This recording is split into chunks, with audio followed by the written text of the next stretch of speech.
All right. Welcome back, everyone. Happy New Year. Good morning, good afternoon, good evening. Welcome back, everyone, to SOC 100. Level Effect, streaming with you here over here. Good to see everyone back inside the room. Got a good-sized crowd right now. Hope everyone had a good set of holidays and some downtime. And feels good to be back at it.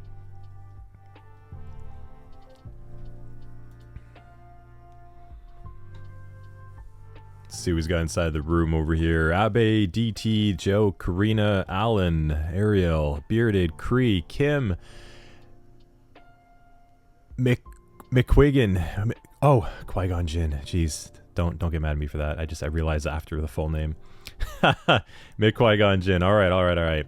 M-Pop, Patricia, Seabreeze, Spartacus, the Cyber Saiyan, Vinny, Swaka, or I'm gonna go with Waka on that one. And your next CISO. Wow. Nice. Good sized crowd. Welcome back, everyone. Good to see everyone inside the room.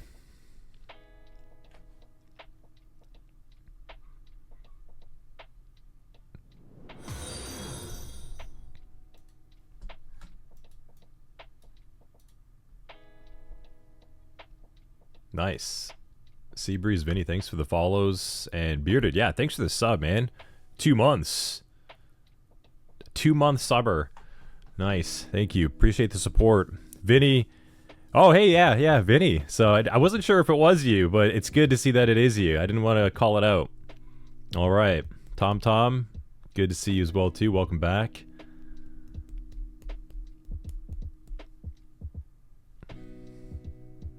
Pumped.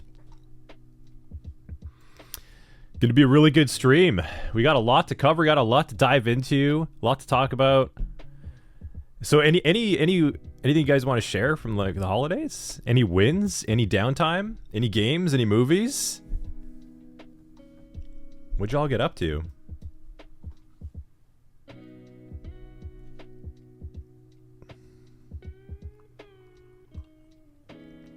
That's the real question. Nosferatu. How was that? I actually wanted to see that one. Big fan. Big fan of Bram Stoker's Dracula and Interview with the Vampire. I really like that scene. So, Nosferatu, it's definitely on the list. Cryptography and SSCP shenanigans, yeah, fair enough. Ooh, Christmas in a cabin in Tennessee. That sounds pretty nice.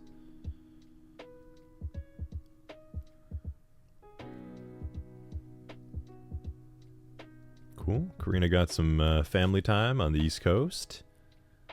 In DC. Beard, your bank account's still recovering. Yeah, I hear ya. You learned Microsoft Sentinel. Cool. SQL sucks. Yeah. That's a fair statement. It's from a different time.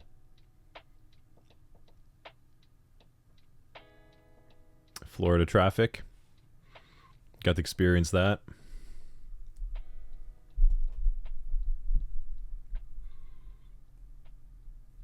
Nice. Well, it's good to have everyone back, seriously. Got kind of used to the weekend stream, so it definitely felt like super weird that first weekend off. And it was nice, the stream on Thursday with Simply Cyber with Gerald, kind of getting back into it. And then my camera blows up yesterday. So there was no stream yesterday. So this is the first official stream back. But it feels good. Feels good to be jumping back into things. Jacopo, welcome back to you. Good to finally be back. Yeah.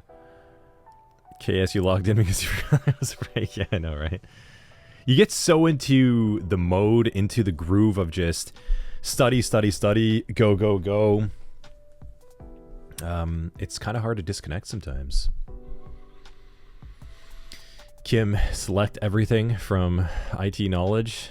Just don't drop the table. I hope you select it and do something with that table. Just don't drop it. Doug, good to have you back to you. So you worked in Cyberkata.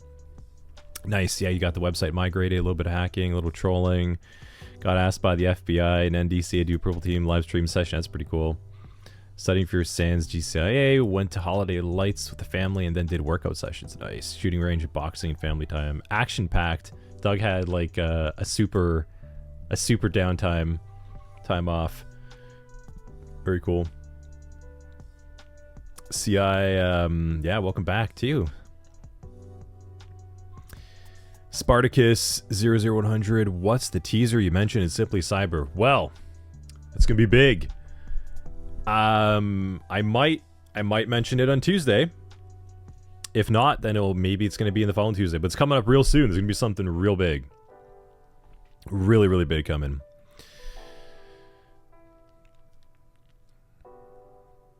Joe, yeah, hey, welcome. Good to have you back. R double, morning to you too. Cool, we're at 33 in the room now.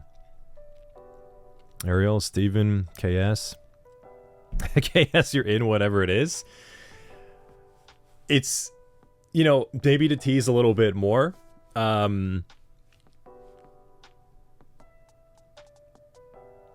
mean, it's going to be an event. It's going to be multiple days worth of an event. And it's going to offer you practical abilities to test things that you know. There will be rewards and awards and achievements. And there will be ways for you to get involved. So those from the community, those looking to give back or get involved or teach or something, without teasing too much over here, there's going to be ways for you to get involved in this too, which I really hope to see a lot of you, especially by that time. I think this is going to be something around like maybe like the sometime between May to June, I think. Maybe yeah, around there maybe. A couple teasers there for you. Bearded, phenomenal interview, Jerry. Thanks, man. Yeah, that was really fun. That was really, really fun, actually. I was expecting it to be a lot more of like, because like I've seen his other videos and whatnot, but I felt like that one was definitely opening up the year big. There was a lot of discourse in that, a lot of good conversation, and it felt more like a casual chill, which I actually really liked. And I think we're going to do that with our Data and Defense podcast. Like, I was sort of feeling that direction anyway, and that really helped cement it further. To bring back the podcast more with video and relaxing interview and just casual. Just really, really chill. CI saying, should we follow along now with SOC 100-2 if we're almost caught up with SOC 100-2? Yeah, so like when you're here with the live streams, go with the current stuff. Like, go with the current things we're studying and looking at for the day. Get in the mode for that. And then when you're off the stream, catch up as you can and as you go. But as I always advocate to everyone, try not to like master everything the first time you see it. It doesn't work that way. So just keep going. Like, keep going. You're not going to retain everything as you go, but as long as you're continuously moving forward, it'll self-reinforce itself. Karina, glad you enjoyed that interview over there. Thanks, CI. Cool. Alrighty. Okay. So, we're 10 minutes in. Let's start doing stuff. Let's start talking about things. Good to have everyone back, like I said. Really cool. Let me know if the audio isn't too loud. I was messing around with things, and I was definitely playing a whole ton of Helldivers on my downtime. So my audio, I just switched everything around, so it might be a little loud. I don't know. Let me know. Let me know if the mic is okay too, because I was messing around with that as well.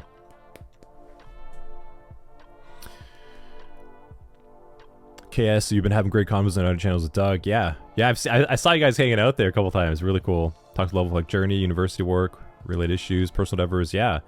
Yeah, I mean, don't just feel like you all need to connect on the stream over here, right? Like, you can go hang out inside of the Level Effect Discord whenever you want. Just go and hang out and talk with one another. This is, remember, a lot of those students inside of the Discord are like, they're going to be your peers, right? Like it's not it's a big industry, but your chances are you're going to run into one another.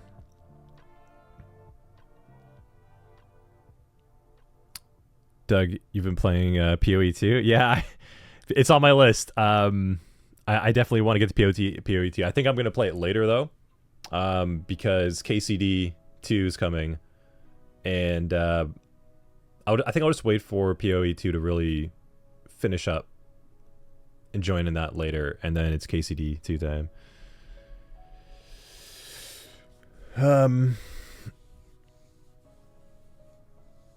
Yeah, nerding out. Damn right. Oh, needing out. I wasn't sure you meant. Okay, nerding out. Cool. Cool. RTSR, thanks for the follow. Hello. Welcome. Thanks for being here.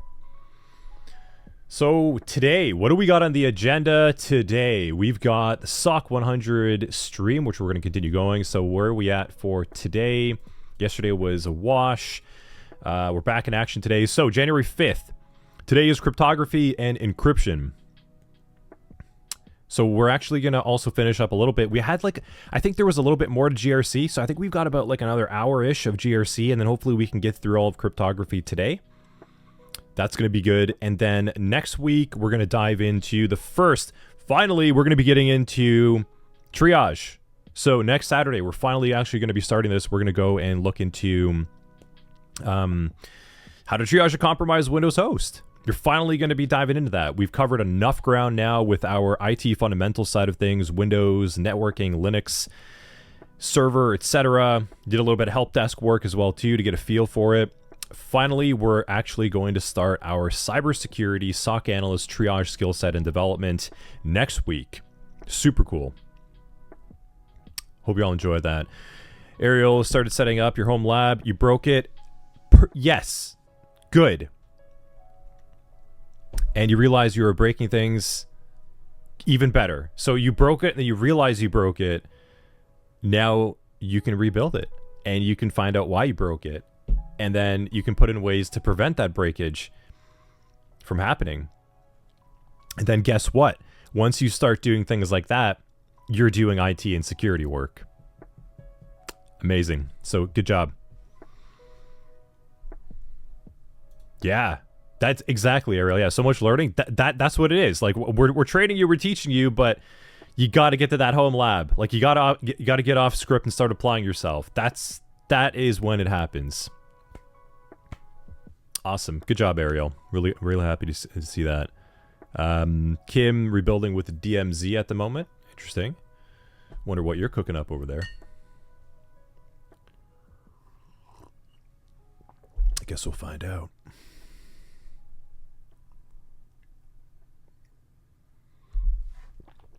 Okay. So, that being said, let's go and start getting into things. So we last left off, I believe, at vulnerability management. And let's take up the old iPad over here. Is that even still connected? Yeah, cool, it is. All right.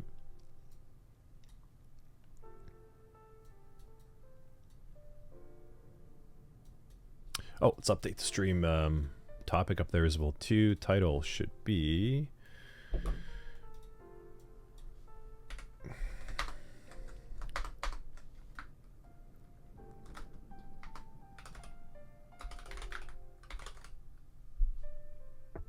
Let's do that. Lecture.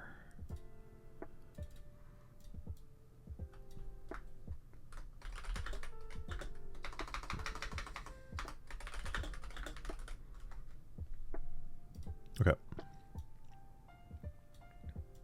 So we got a little bit more to go, just on that side. So we last left off over here. Patch management. Okay, so what else did we cover? We covered configuration management. We covered asset management, sort of like the 3 core policies. And if you can get these 3 things right, if you can get your assets managed, and if you can get some type of configuration or change management in place to know when the assets change by intention, so that you can understand when they change by unintention, I guess. And then if you know when you actually need to change them without just being on a whim, well, then you've got the first 3 policies nailed down. And if you got that, the bulk of your threat surface is going to be nailed down pretty tight. At that point, it's just tweaking permissions and then writing different rules based on anomalies and alerts that come up. So it really does start with GRC. And what we're going to be diving into now is the vulnerability management side. So after you've got your policies down, the next big thing that comes is managing anything that comes after that that could be a threat to a cyber level of risk. So vulnerability management. We're going to talk about this. This is pretty big. Vulnerability management mitigation. So let's go inside. I'm going to move the iPad down a little bit. And we're over here at vulnerability management right now. Let me get all my notes and things ready on the side. Talk about stuff.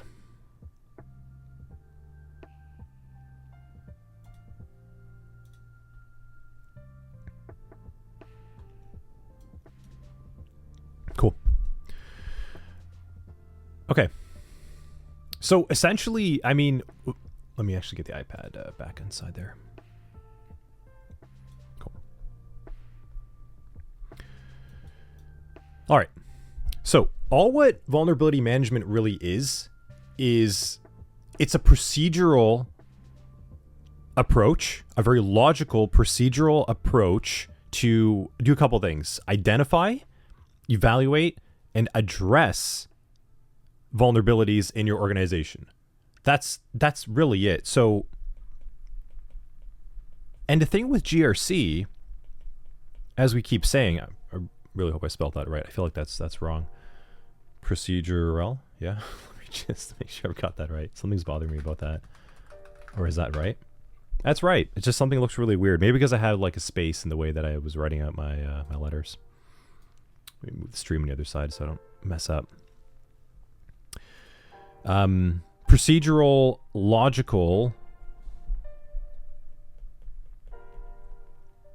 Okay. Pretty important to do a couple different things.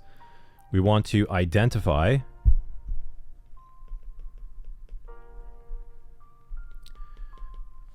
evaluate, and address vulnerabilities.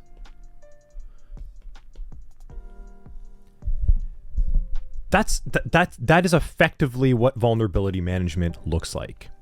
Now, every company is going to do this pretty differently. Some are going to have this amazing risk registry or registrar, however they're going to even want to call that. And they might have that built inside of just Excel or OneNote or some type of other documentation tool or platform. And what they're doing inside there is just mapping out anything that sort of deviates from their core security program processes and policies. So if we have asset management and we have change management and we have patch management and we have all these other policies that are part of your security program, when things deviate from that, we go through a step-by-step approach. We identify what it is, we then evaluate it, and then we address it. And that is what the vulnerability management component is of GRC, and then it's reflected in the day-to-day behavior of what your SOC analysts do, monitoring alerts and incidents, what your detection engineers are doing, writing tools and detection logic to funnel and create alerts for those SOC analysts to look at. It's what your security engineers themselves are doing, building different tools and implementing them, or infrastructure. The DevOps team supporting them. It's that whole bundle of technical different roles. They all react. They all kind of go to alert mode. They all respond in their different ways, and they all are working proactively in their different ways to be part of what this vulnerability management program looks like. So Vinny, you installed Nessus on your Raspberry Pi to scan your home network. Gave me a chance to mess around with Nessus and run some basic scans. It's awesome. It's the way to do it. Yeah. Highly encourage anyone, actually. Nessus is super easy to go ahead and download and give that a whirl. Any vulnerability scanner. And we can do it with Nmap, as we learned, too. As a quick one and go. So like I said, it's something that is procedural. And it kind of goes in a step-by-step process. Identify, evaluate, and address. Now, in order for us to actually determine what we're dealing with, we're going to be working with maybe a vulnerability scanner, whether that's manual, whether that's automatic, or we're going to have detection rules that can trip and then create tickets and alerts and incidents for us to respond. So what does that really look like as a kind of recap when I'm saying all that?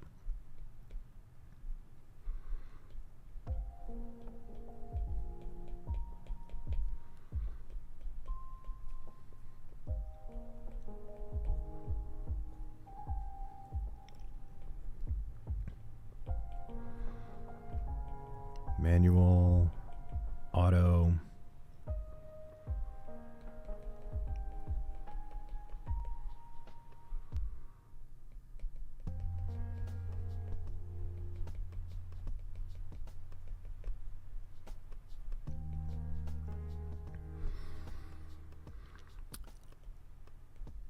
The identify stage effectively starts by anything that can spawn or be returned from something within this category or things that are similar to things in this category. So this stage over here is where we get into that level of identify.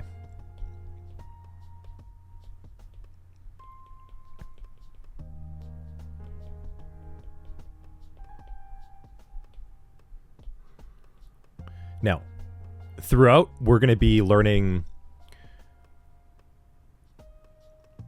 We're not going to go and start looking into all of these things technically right now. Throughout the rest of the course from SOC 100-2, 3, and 4, you're going to be exposed to these individual technical things. Right now, we're just trying to cover high level, holistically, that identification stage. Okay? So, that's important to understand. Not diving into that yet. We just want to be aware that we're first identifying the vulnerabilities, but we're still sticking with the GRC side for now. So then we get into the second stage of things, right? So identify, that's this one over here. We now have to evaluate.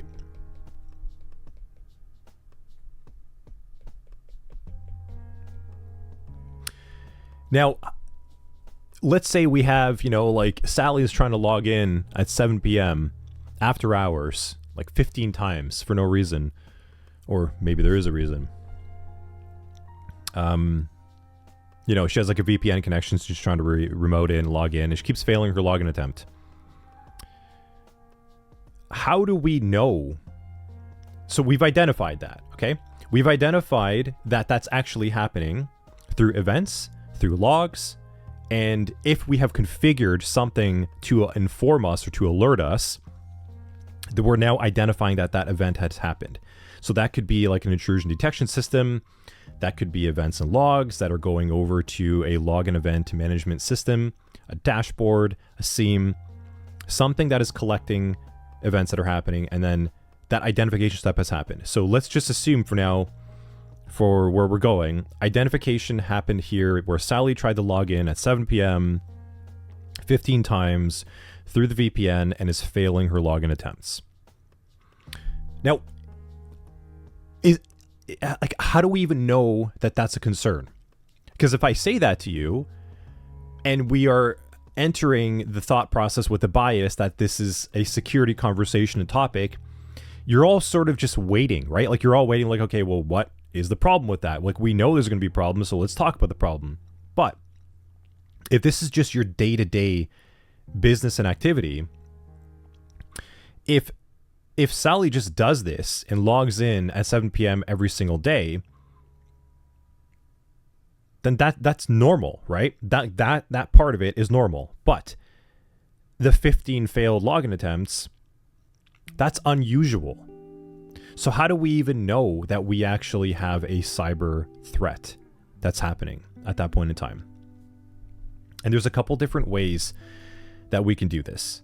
If it's something that is a known or a reoccurring type of vulnerability that could happen on different software, different systems, different users, different networks, we fall into this category of vulnerabilities in themselves, and they're scored. They have a classification system. So we have a couple different things that we can look at for that. So we have CVE and we have CVSS. It's sort of the two most common different ways to do this. Now, these are public scoring systems. These are public scoring systems that the industry recognizes and we can share and appreciate with one another. That if I say to you that I have a CVE, actually I should write these out so that common vulnerabilities exposure and exposure, I think, yeah.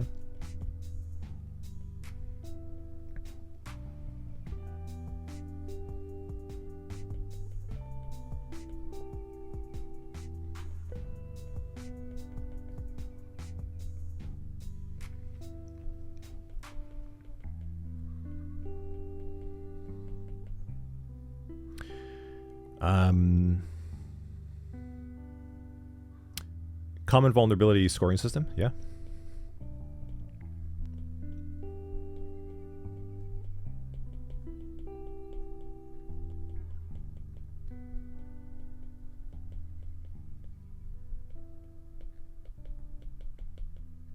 Okay. So we have this. Is that what it is, Beard? It's common vulnerability exposure? That one didn't sound right to me when I was kind of trying to remember it. Common vulnerabilities and exposures. Well, now I'm even more confused. So that's how I was remembering it, and you're saying common vulnerability exposure. Let's go to CVE MITRE, just double check, because this is not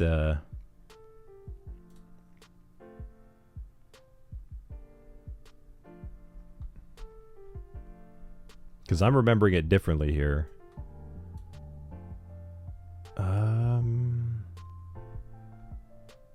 You know, it'd be nice to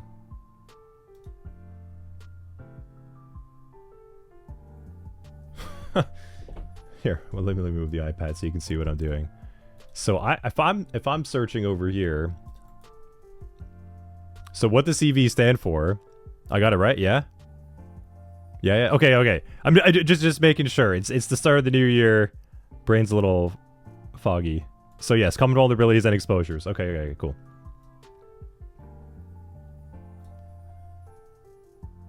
All right, let's jump back into it.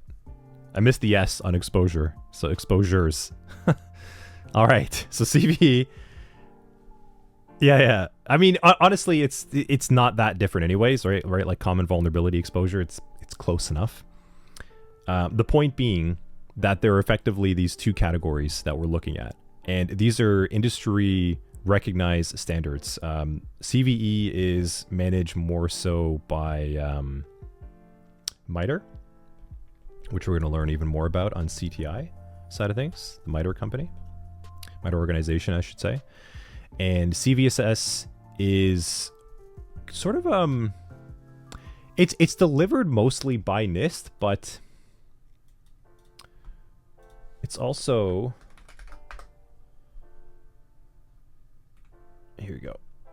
So this company first, Common Vulnerability Scoring System, they're the organization behind it that essentially manages it. And we talked about this on the previous stream. Actually, now that I remember, we did before the holidays. So this is effectively the company that manages it, and it's calculated, it's addressed and identified over a lot of analytics of what happens inside of the industry, and they are able to determine an acceptable scoring system that is pretty indicative of things that you should pay attention to, like a low, medium, high, critical type of thing, as they're even saying, actually, right? there on the website. So first is the company behind it, but you're going to see it heavily used within the NIST National Vulnerability Database, NVD. So you're going to see them in sort of two different ways. CVEs are going to be a general industry publicly used scoring system and managed by MITRE. And then CVSS is another scoring system that gets a lot more intricate and detailed. So let's take a look and talk more about that. Let's go to CVE lists. So Doug, you're going to show the MITRE Friday? Yeah, that's cool. Nice. Yeah, we're going to be diving into MITRE, I think, when's the CTI stream? February 1st. So that'll be a nice little kind of teaser into things. RCE, so remote code execution.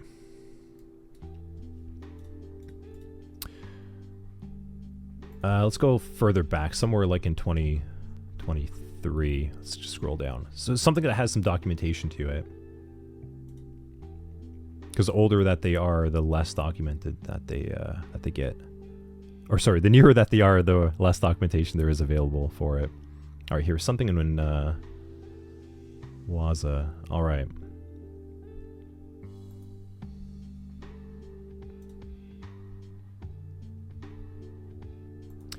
Interesting. I'm just trying to find one that has like.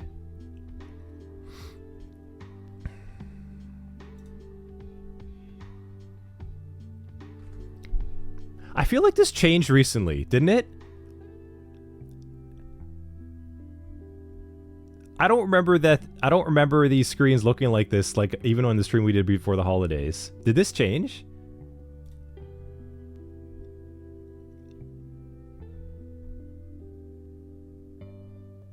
I swear this changed. It had to have. I don't remember the viewport looking like this. Someone tell me I'm crazy. Let's go to YouTube. I'm gonna go look back. Sorry, whoops. I need to go take a look at this.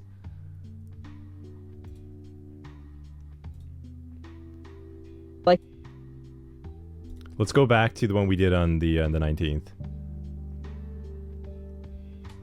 Okay, I thought so.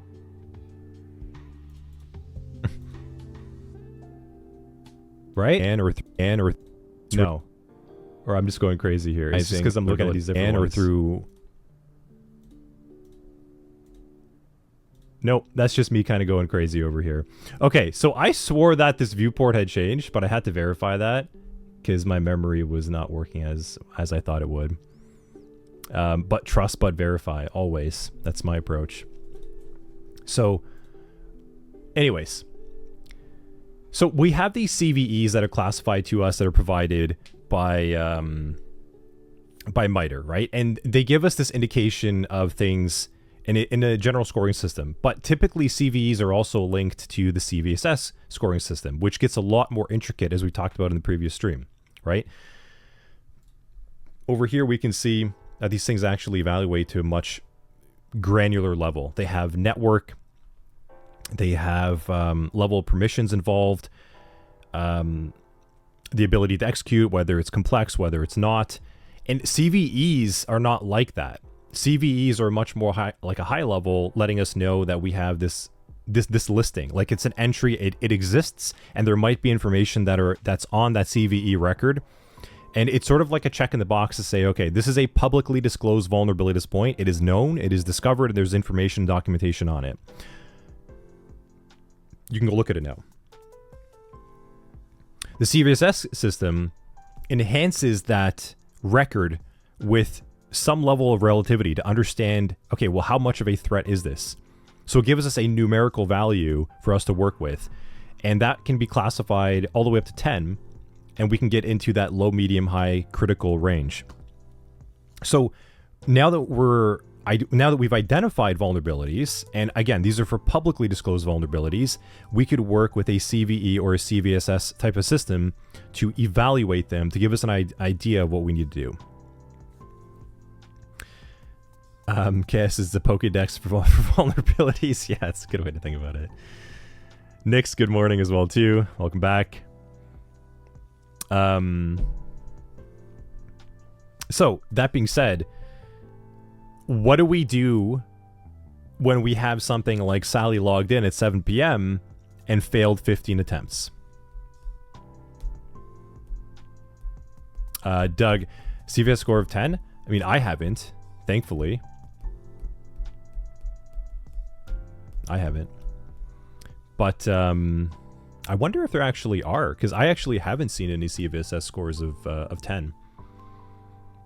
Now, at the same time, I think you need to give some room, and this is where we go in sort of like this last category. Once we're trying to evaluate things, is not public,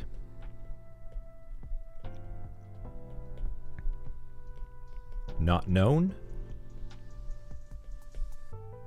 Well, how do you score this?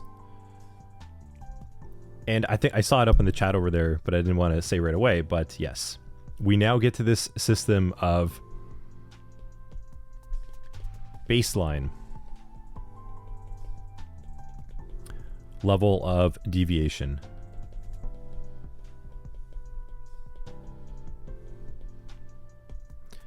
And that's typically the three ways that you are going to... Thanks for that.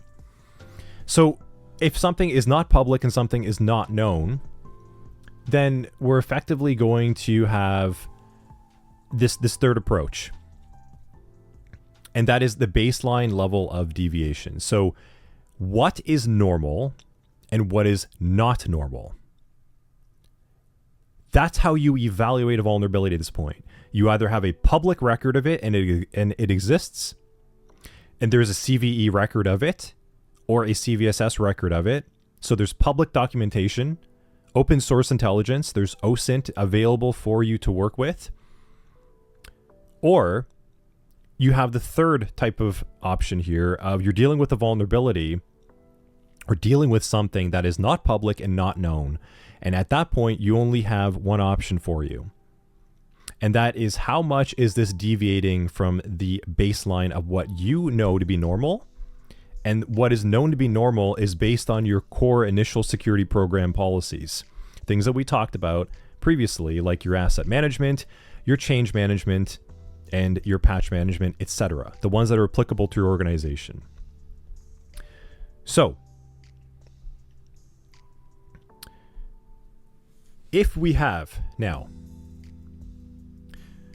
this type of situation, we have to now address it because we don't know what to do. And in cybersecurity, we can't just leave something lingering with an unknown status. It has to be closed. It has to be stamped and sealed at some point saying, well, how bad is this? And bad is only something known as a relative value. Bad to me is not the same thing as bad to you. We all have our levels of risk and our risk appetite and portfolio.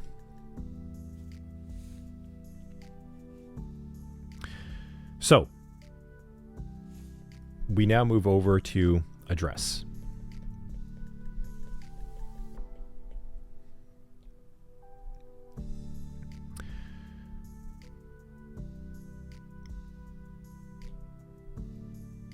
Now, how do you think...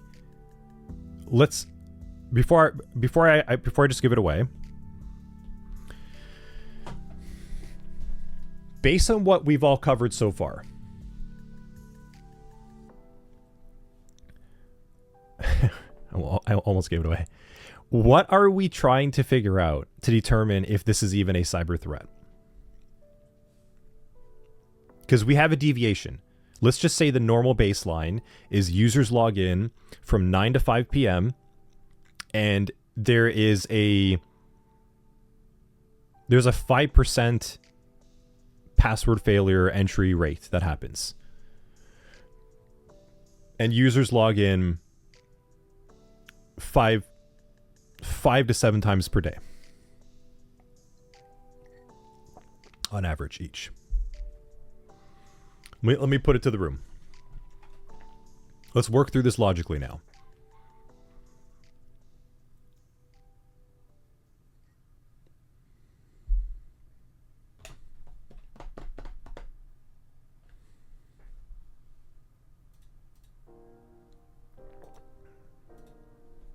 How do you address it? What would you do? You're a cybersecurity analyst now.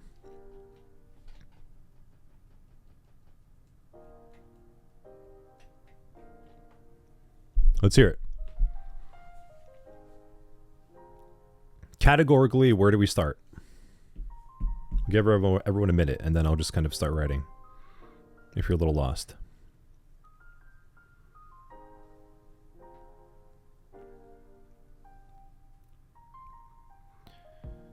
And I know you're there, because when my iPad is off screen, you're really quick to let me know it's not on the screen. So I know you're there in chat. All of you. Let's hear it. Okay. MPOP. Cross-reference login count attempt versus actual. And see if it's extremely high or locked out. Okay, good. Good. Good. I like that.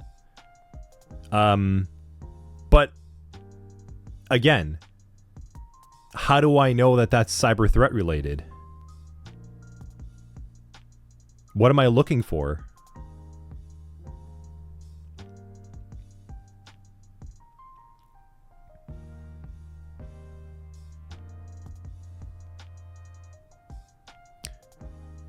Karina is saying, okay, so what do we know so far about the deviation in this situation? Well, that's what I'm asking you. You tell me what I need to look for before I tell you. Kim's saying maybe check if the requesting IP deviates from the usual, if so is a known threat actor. Okay. All right. Good. So MPOP, I like where you're going, but that's still an IT mindset. And that's a SOC 100-1 mindset, which is fine. That's a good IT check in the balance.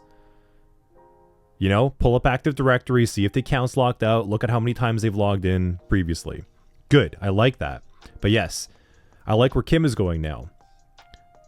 We're trying to look and see if it's deviating from the baseline itself. So what are we trying to figure out?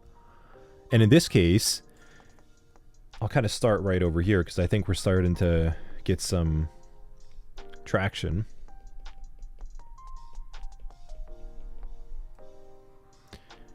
Can we trust integrity? Can we trust that this is normal? So how do we start defining trust in this event? And Kim is saying that if we check the requesting IP deviates from our known trusted normal baseline of IP addresses, that's a problem. That means we can't trust it anymore. So if Sally is trying to log in, and remember I said it was a VPN connection. Where is it coming from? Is that Sally's normal IP address? Is that her normal expected external IP address that she's always logging in from? And if not, so Kim is saying, is it a known threat actor? Exactly. So what do we do with that IP address? We're now going to go and look. We're actually going to kind of dial backwards for a moment, and we're going to evaluate that IP address because we're addressing it. So are there any CVEs or CVSSs related to this IP address with documentation? Is there threat intelligence and threat intelligence feeds, which we're going to learn more about later? Can we just Google it real quick to see if that IP address is coming up on any hits from a threat actor? Now we need to start thinking more with that security mindset. And that's why we spend so much time talking initially about the CIA triad, because remember, that is your compass. Those are your guardrails to keep you in check. We only know if we have a cyber threat to address if one or more levels of the CIA are impacted. Because we can have deviations all the time. You know, like maybe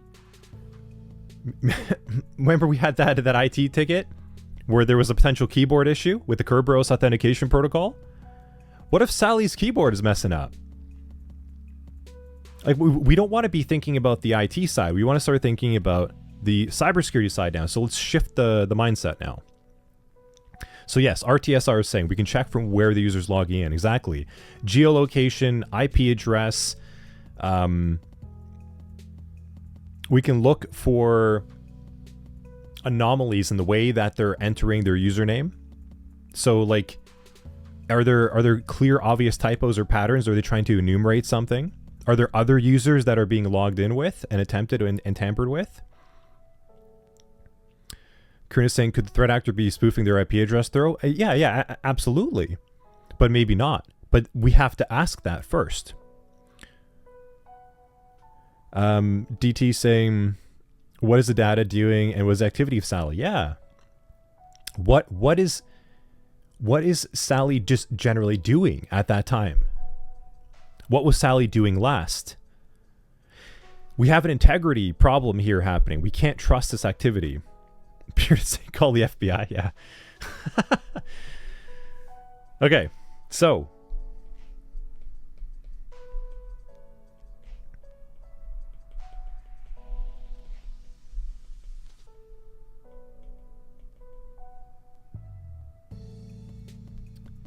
Man, I'm going to just redo that. I don't know why I was typing or writing so big. All right. Con. There we go.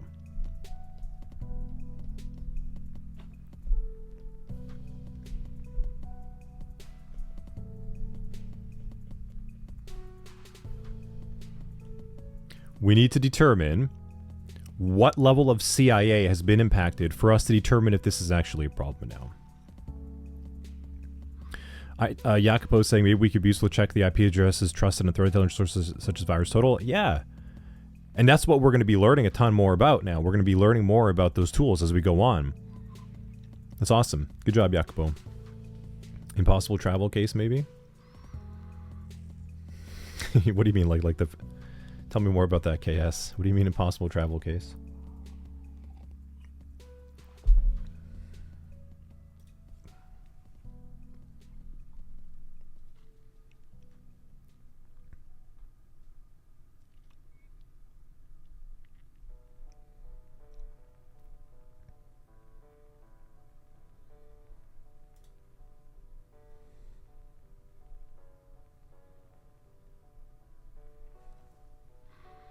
Waiting for you over there, KS, before I move on. What do you mean by impossible travel case?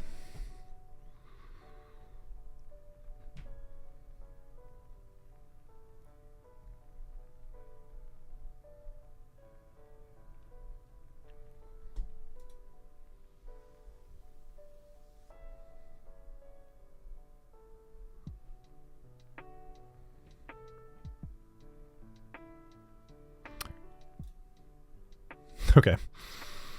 Well, I'll let you go back to that one. Cree is saying one country to another in seconds. Yeah.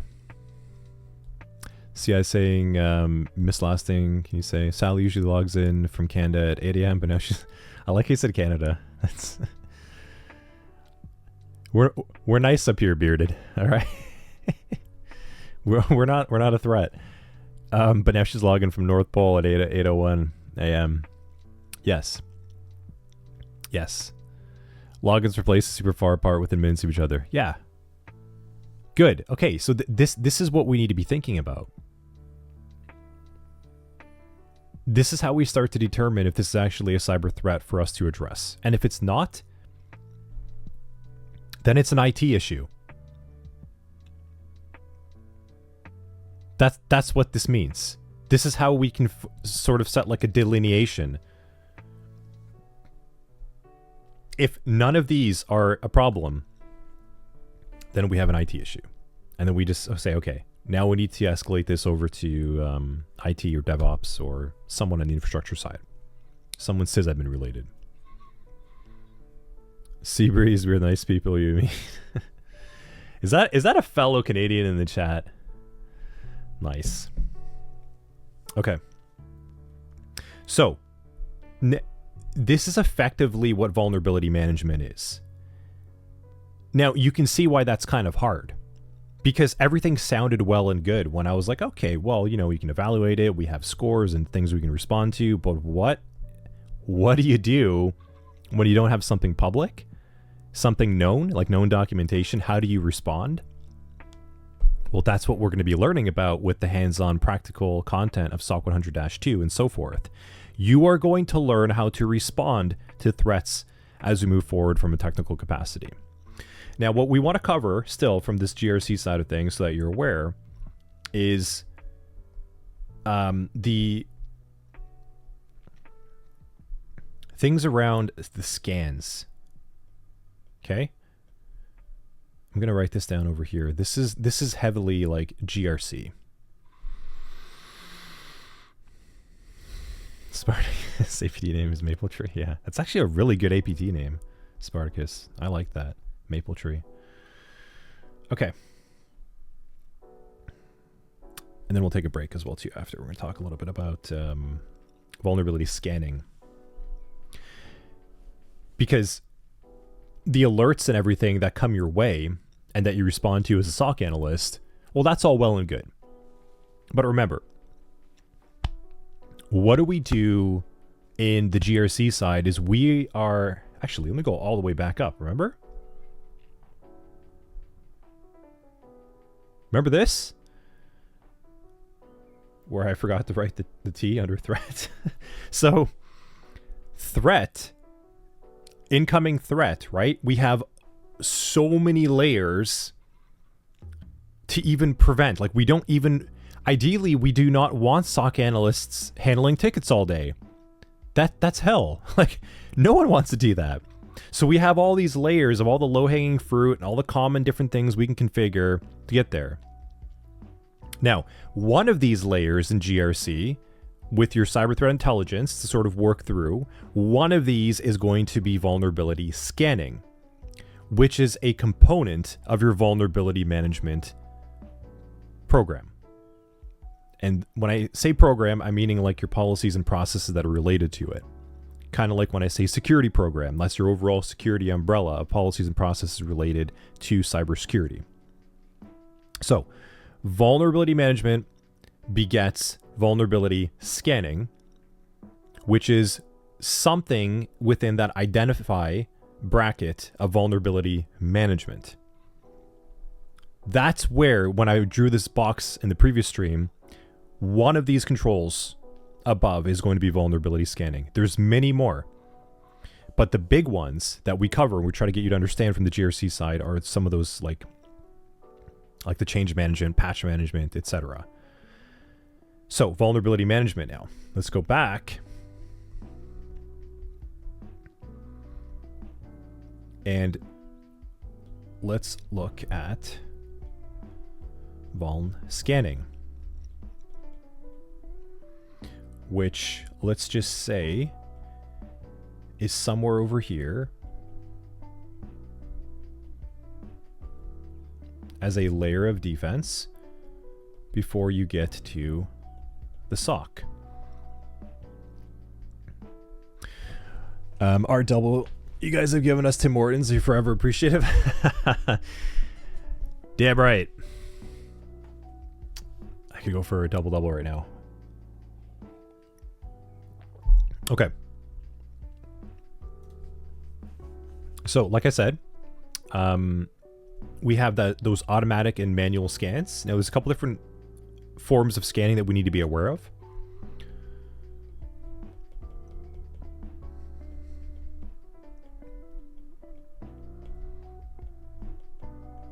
Network scanning.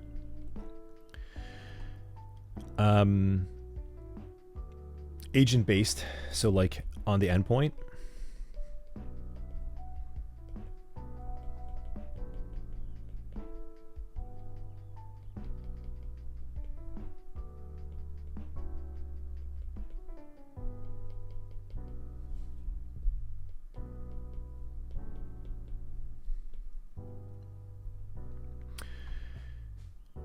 And then we've also got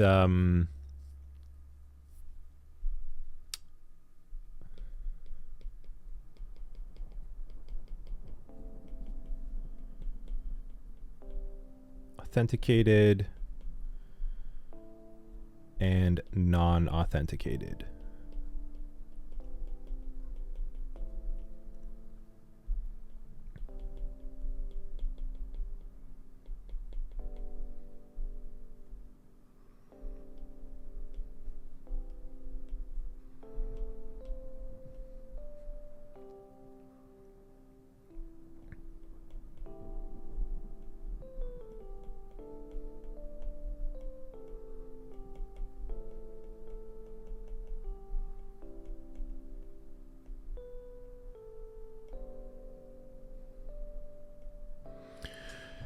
Okay, so let's talk about that.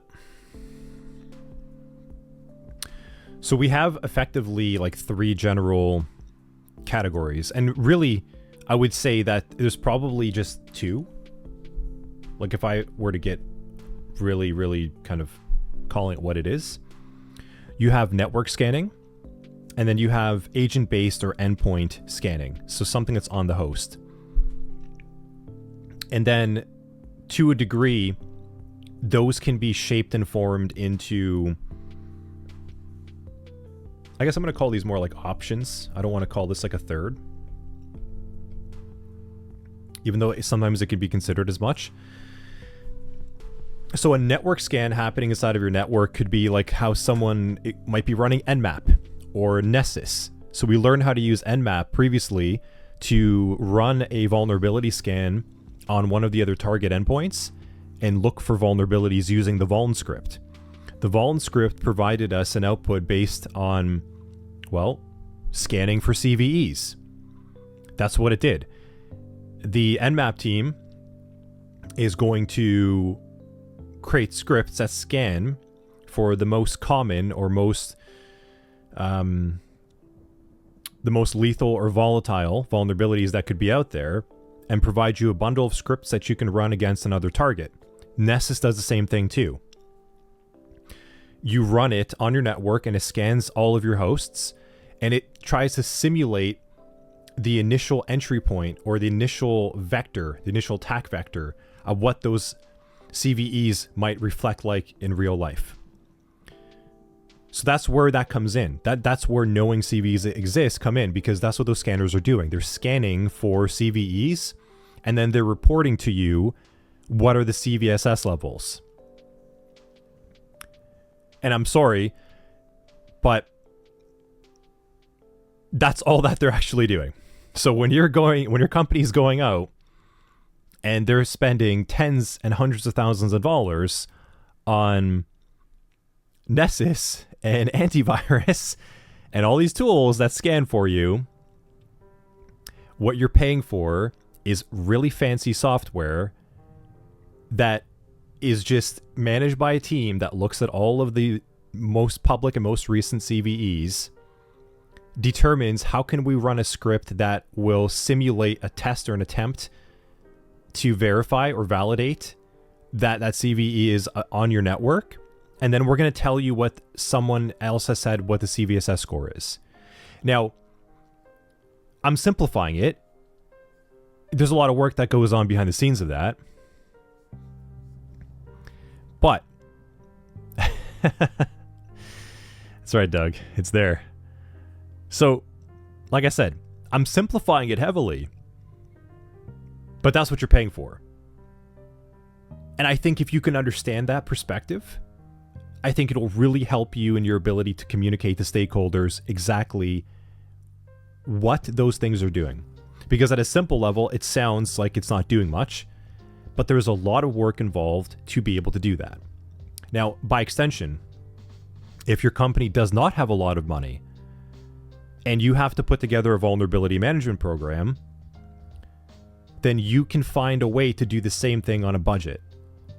To find maybe an open source scanner or an open source EDR, something that lives on the agent, to perform scans that does the same thing for much less.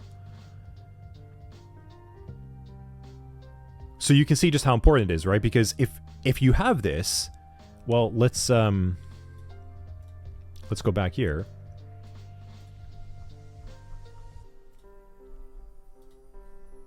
And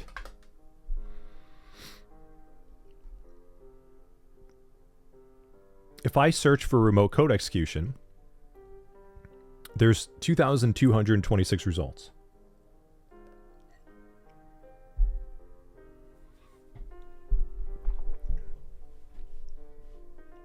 If I pay money or I use an open source tool, I am scanning my network for indications, or rather indicators, that could result in a confirmed or validated record of one of these CVEs on the network.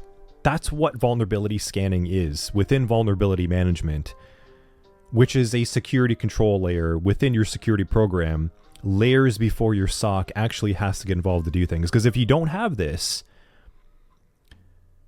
you're essentially just at risk, not knowing if you're ever going to be vulnerable for one of these 2,226 CVEs. Does that make sense? I'll pause there too. Does that make sense as to why we even have that and what it is? Does that kind of clarify? It's not just like, oh, well, like we need to run vuln scans. Let me know.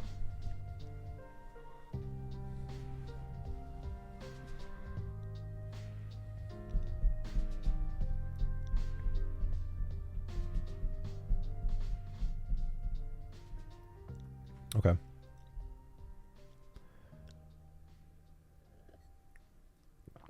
So,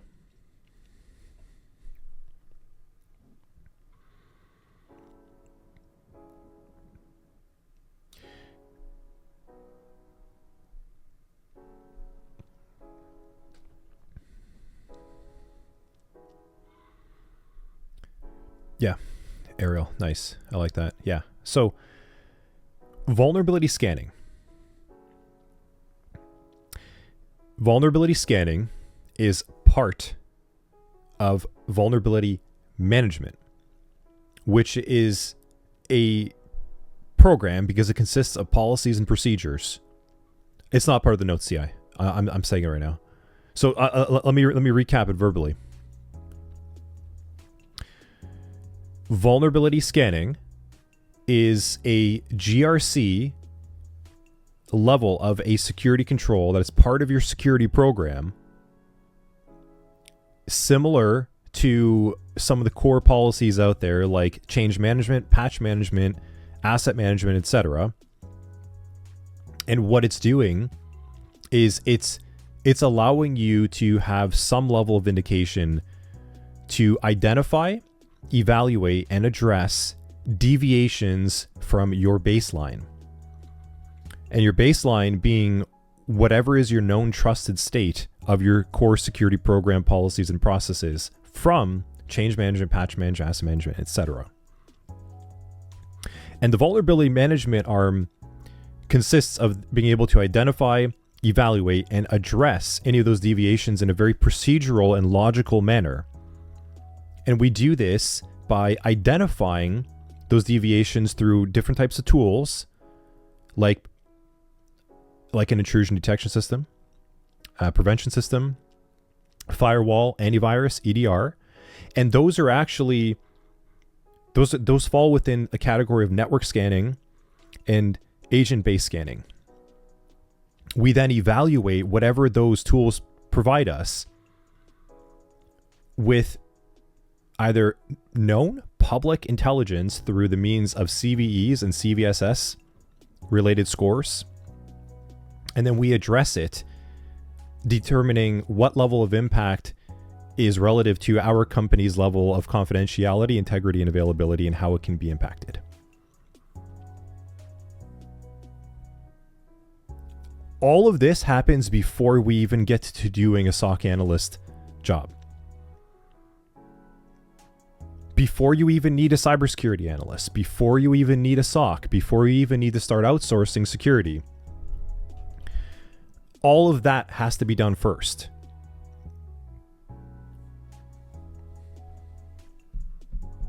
Does that make sense? Does that make sense as to exactly why this stuff is so important? Why the GRC arm is so important to understand?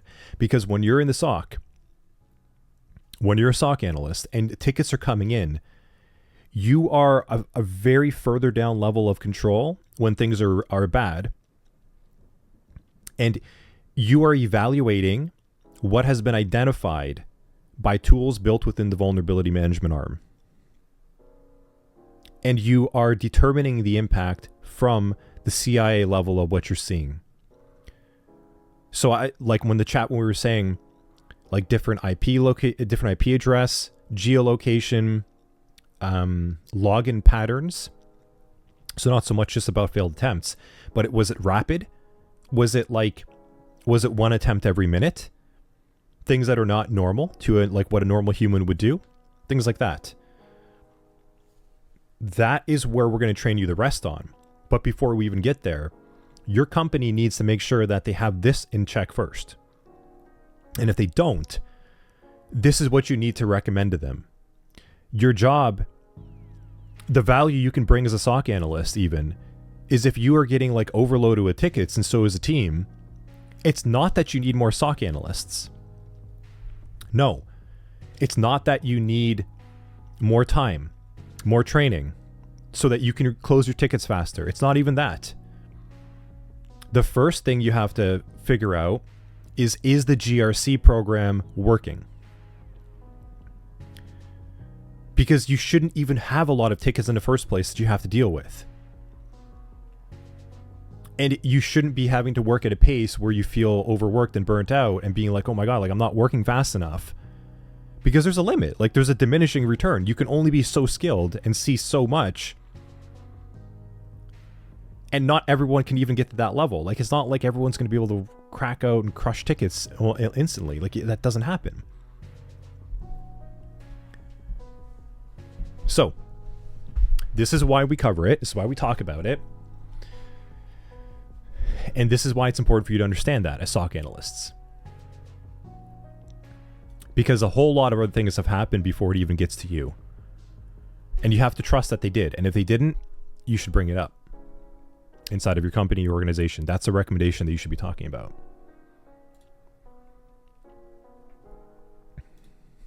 Cool. I think that's a good spot.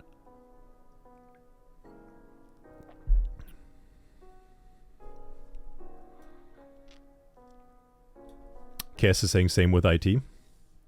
Yeah, same with IT. Like if you're getting tons of tickets in IT, it's the same thing. The IT program, your IT policies and procedures aren't in order. Like something's wrong.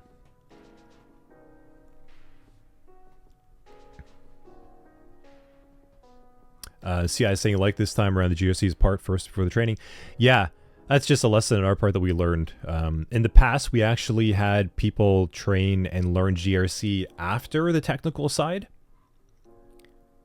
And you're sort of missing all of this baseline awareness of where you fit and what these things are actually doing and why. I agree, see. I think it's better this way too. Okay. Let's take a break. And when we come back, we're going to be doing... There's actually 2 labs to do.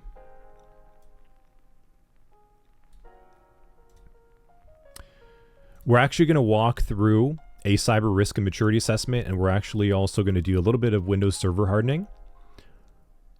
And then we can jump inside of cryptography. So I'm going to go turn on my systems, actually. We're going to take a break now for like 5-ish minutes, 5 to 7 minutes. You don't need to turn yours on yet, but I'm going to turn mine on. We'll take a break.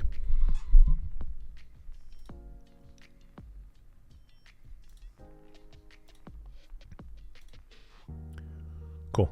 Okay.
All right.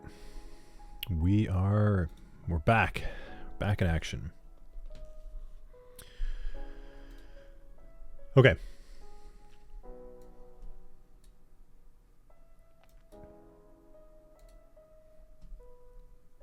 So we're going to be firing up the next, or rather, first lab over here. We're going to go to the Cyber Risk and Maturity Assessments lab.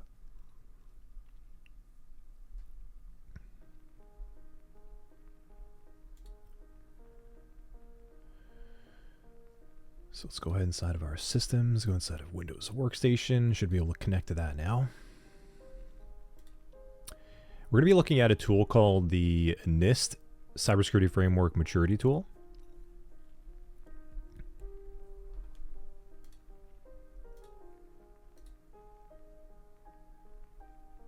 Let's go inside of here, open that up. I believe it's in your Foundations lab data, governance, risk, and compliance. Nice. I wonder why that's saying it's trying to open up in... oh, that's a shortcut. Yeah, okay. Edge.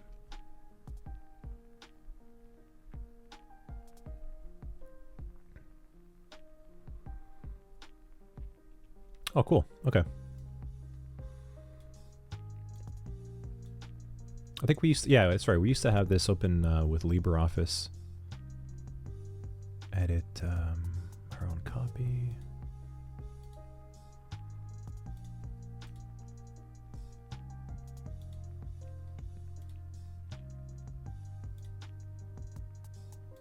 Make sure this is working as properly.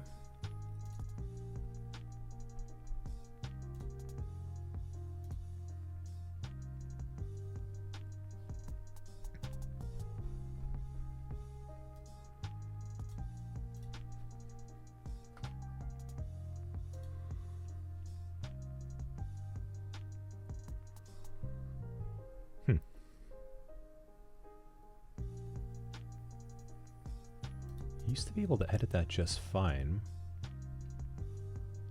Let's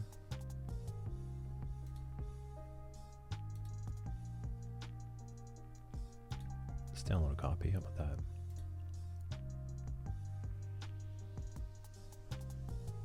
Yeah, I thought so. We used to open up in LibreOffice.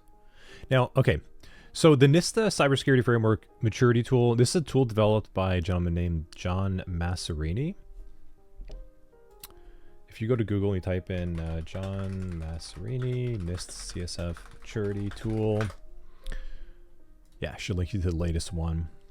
And so he built this, mapping out the NIST control families and their individual controls so that you can get a visual of how your organization is doing. And that's what we're going to do. We're going to use this tool to effectively map out organization, and we have a sample scenario provided to you based on what we can determine what these NIST CSF categories actually are.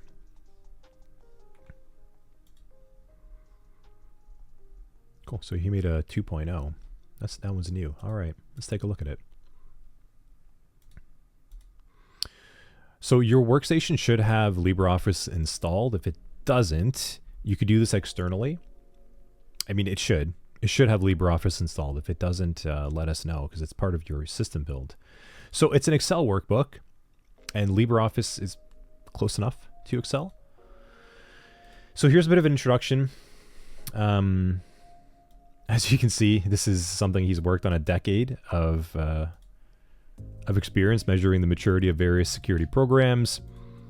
Currently using the 2018 NIST Cybersecurity Framework with the addition of maturity levels for both policy and practice. So fairly relevant. Now he has some directions for us to follow over here. So what we want to do is we want to review the maturity levels tab to gain an understanding of how to rank each of the controls in the NIST CSF details tab. So we're going to look at maturity levels in a moment. And then we're going to look at the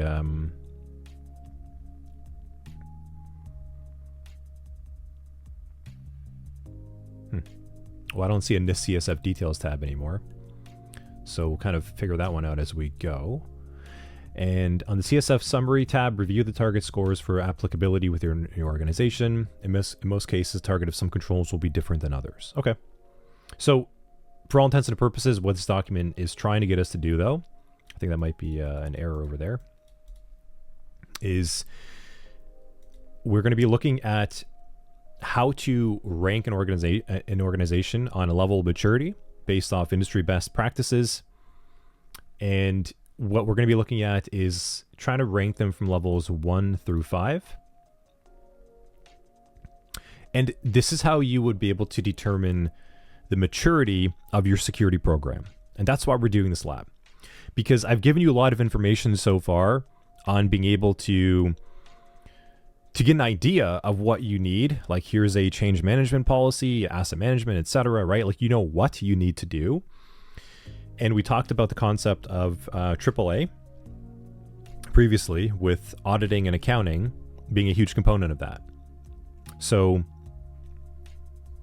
auditing our effectiveness is an incredibly important component of GRC, and also a way for you in technical controls to determine how effective your implementation of NIST or whatever framework it is that your company is using to manage their security program is actually performing inside the workplace. So these are just recommended levels, like levels 1 through 5. Karina's saying, so you think you've already addressed this, but would it be safe to say GRC, vulnerability management, and cyber threat intelligence are like cousins that prevent threats from ever getting to the SOC incident response level? With GRC being less technical and CTI being more technical. I mean, yeah, mostly, yeah. And that CTI is also like the cousin who wants to know everyone's business.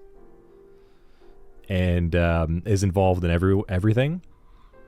And GRC is the cousin that is the oldest cousin and is always trying to give advice for what everyone should do. I'll say that as much too. But yes, you can look at it that way. Yeah. They're both the older cousins.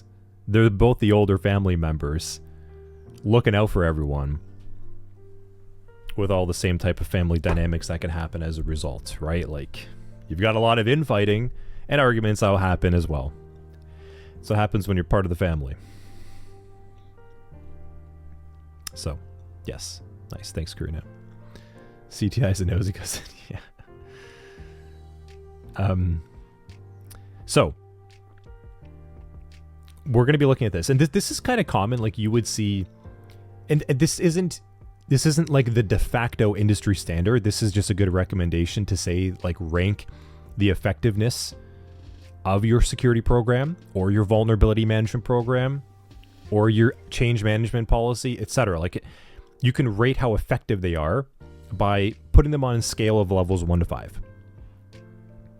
So if you're in the SOC and you're overwhelmed with tickets, your company's probably like really low in this tier. Somewhere here.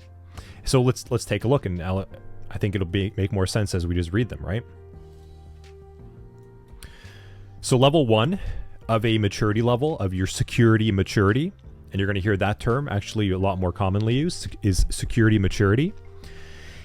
A level 1 would mean that the policy or standard does not exist or is not formally approved by management. So that's the policy. And the process level, so the second column, is saying that there is no standard process. In this case, this is a lot of shooting from the hip. It's a lot of cowboying. It's a lot of off the cuff, one off, you're scrambling. There's that person that's been there for 3 years and they know everything, but nothing's documented. They've just learned how to work with everything. Does that kind of sound familiar? I'm sure you've worked at places like that. Especially if it's like, especially if it's not like a desirable job, right? and so this applies to anything. You can see like this level of maturity is something you could apply to beyond NIST as well. That's why it's such a cool tool. Okay, so now level 2 means we have a repeatable level of maturity. That means that there's a policy or something that exists, but no one's reviewing it. So this is the situation of like, oh yeah, well, we made that like 10 years ago and we just sort of like, we just do it because that's just the way it is. And then the process maturity of that is there is like a recommended process and we pretty much follow it. But we also do like we do it our own way most of the time too. That's like a level 2. A level 3. So this is kind of where you want to ideally like, this is where you want to go at like a minimum. This is where you should be. This is where you're like defined. So a policy or standard exists with formal management approval, and there is a documentation and approval process, and infractions start to occur less than 5% of the time. So like, if you had to review a policy every year and you had 100 policies, then maybe you only missed reviewing 5 of them that year, and they're going to go into the next year. It's pretty good. Like that's a pretty good level of effectiveness, right? And same from the process side. It's that something exists, it's documented, and evidence can be provided. Like whenever there's a task or policy or ticket or anything that's closed, there's always like an evidence trail, like a chain of custody. Now, exceptions happen less than 10% of the time. From here on, all what's happening is your effectiveness level, like the infraction, the delinquency, the non-compliance, the miss rate, however your company decides to define and call for what they need, just gets tighter. That's really it. Like the machine is running and firing on all cylinders kind of thing. And this happens when you have tenure. This is when you have experience. This is when turnover is low, company is running well, profitable, employees are happy, no one's leaving, people are there for at least a couple years at a time, or ideally they're moving up within the company as well too. This is hard. After level 3 is hard. A lot of companies, this like, I should say like startups are like here, like brand new here. So for those of you that are getting started in the industry and you're like, oh, I'm going to go work at like a startup. Well, get ready, because you're pretty much going to be here. It's just a whole lot of cowboying. That's it. There's nothing defined. It's just like, okay, well, this person looks like they know the most, the best at it. They're going to do it. And we'll go with that. Repeatable is where a lot of companies typically like fall into, is at some point, you know, like the security program was started, it's been years, but it's there. It's like a dusty old book. You know, like you pull it out once a year. People kind of grumble. They review what they need to do. They say, okay, well, maybe we can change this and change that. Grumble. Things are working well. Don't fix what's not broke.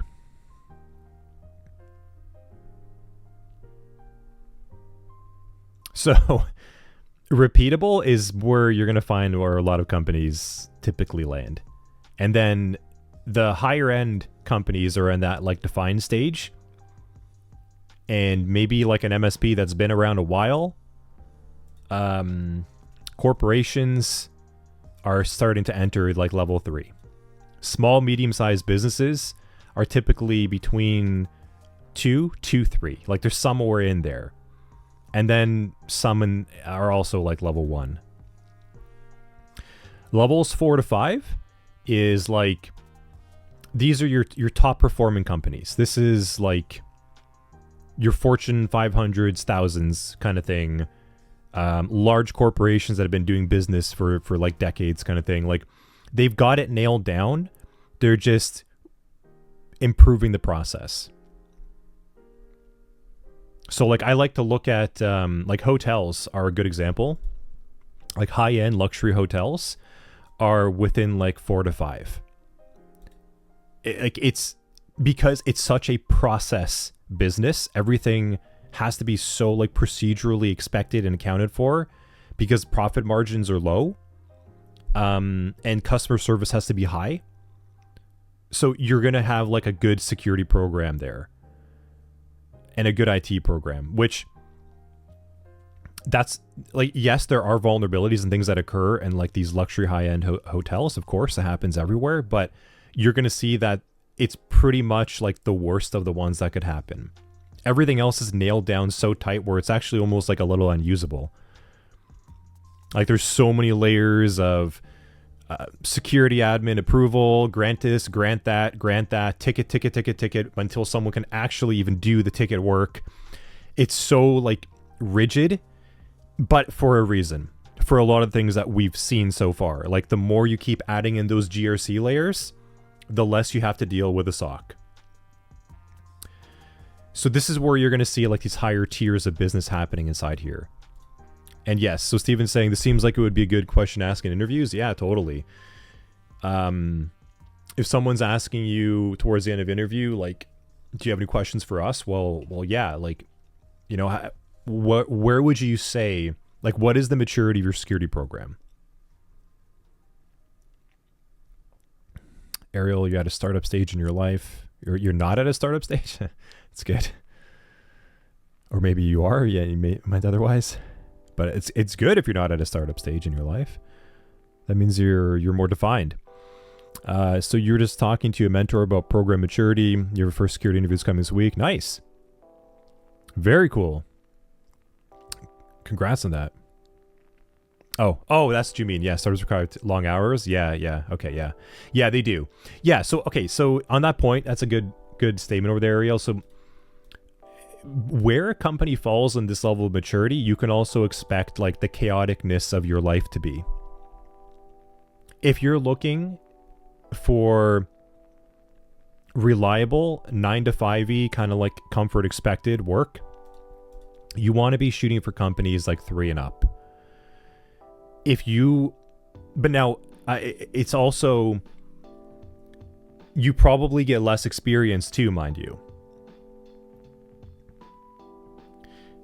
Because as these tiers rank up, the more and more your job is to be a cog. And that's not necessarily bad. It's just you also have to know that you're probably going to get less experience as a result, which may be fine. Maybe that's okay. We all have our different needs and wants. But if you want the most experience, like getting through the craziness of security and development of it all, by all means, shoot for these companies that are just building. And you have to build it with them. And you're going to learn a ton.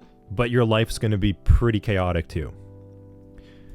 Now, by extension, as you go up further into these tiers, the more stable your job in life will be, but you will get less experience. So it depends what you want. And it also will depend on what you're able to offer.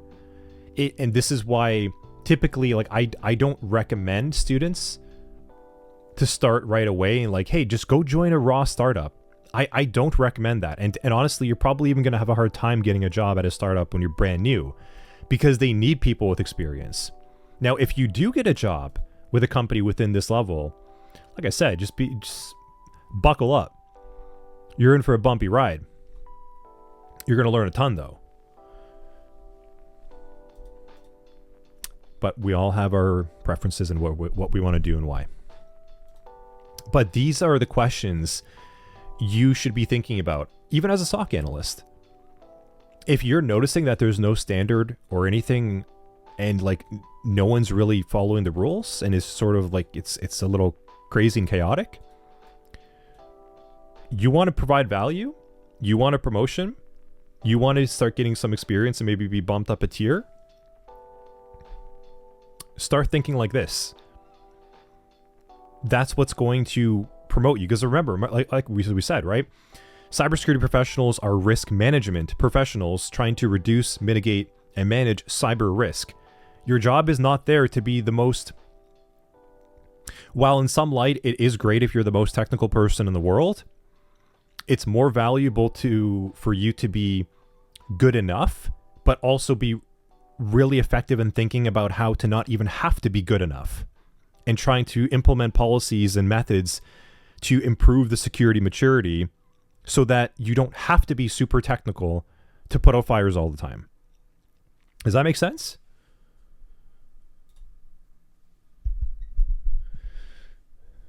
Please tell me that makes sense.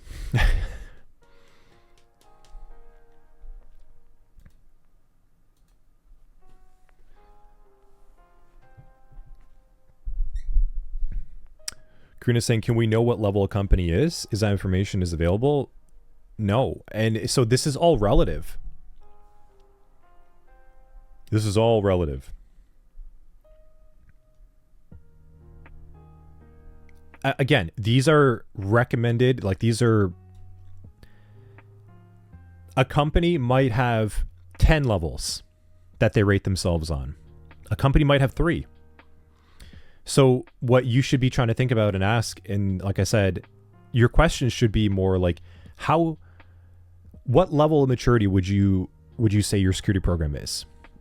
Like, that's a good interview question to get back to them. If they can't answer it, that's a good indicator.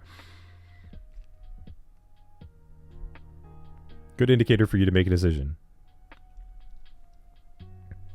Now, there are some frameworks like SOC1 and 2. You could go and find public reports on companies. And this is why we have frameworks like SOC1 and 2, where companies actually have to provide these. Like, I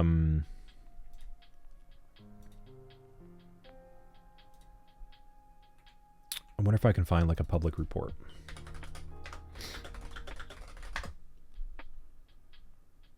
Sorry.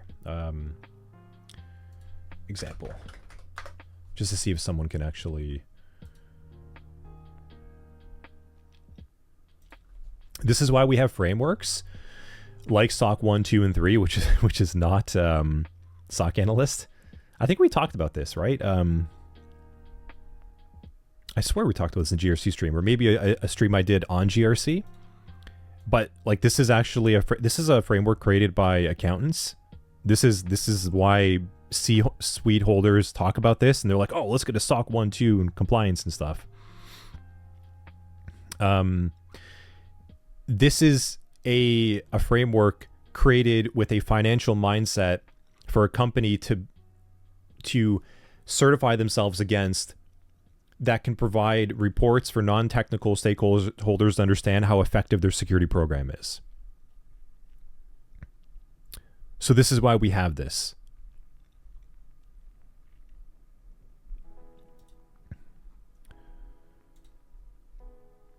Let's see if we can find like a nice example for you. Here we go. That's a terrible example.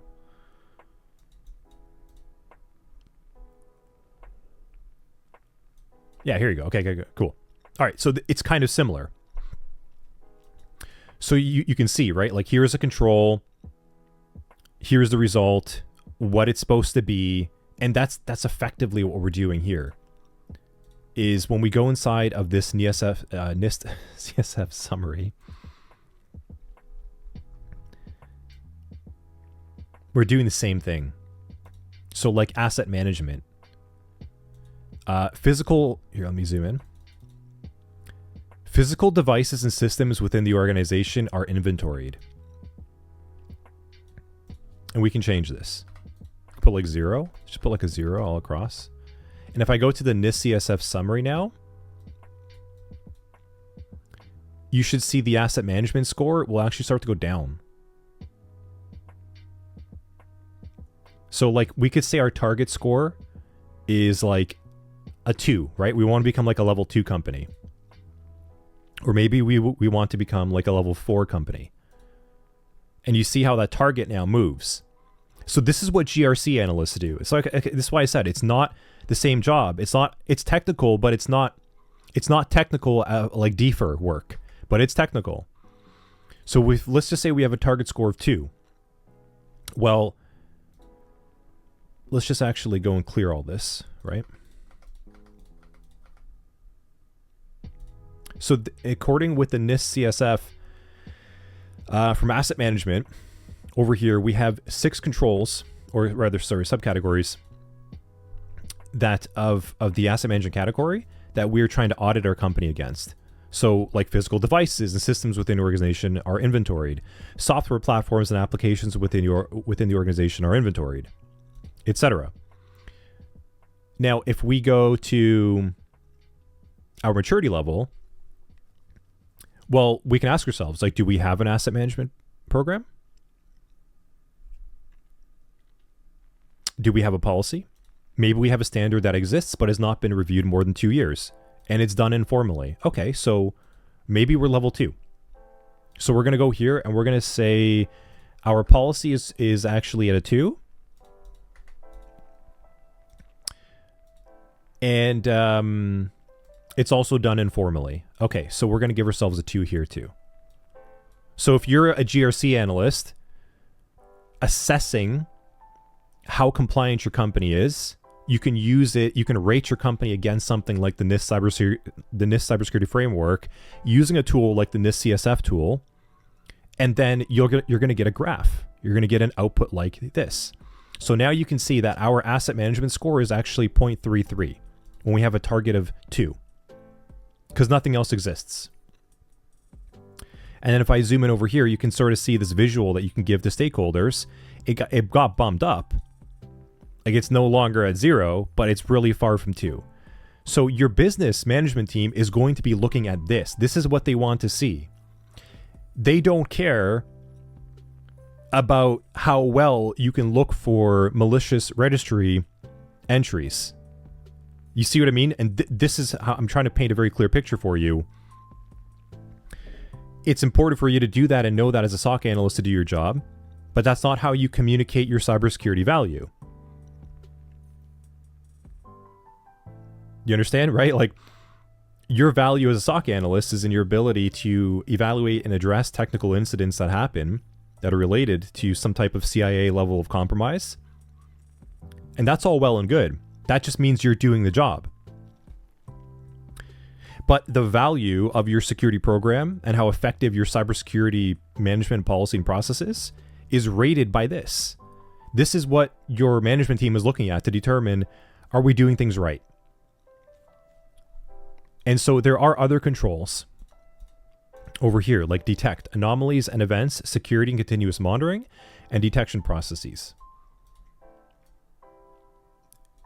This section over here is going to pretty much fall like where your SOC analyst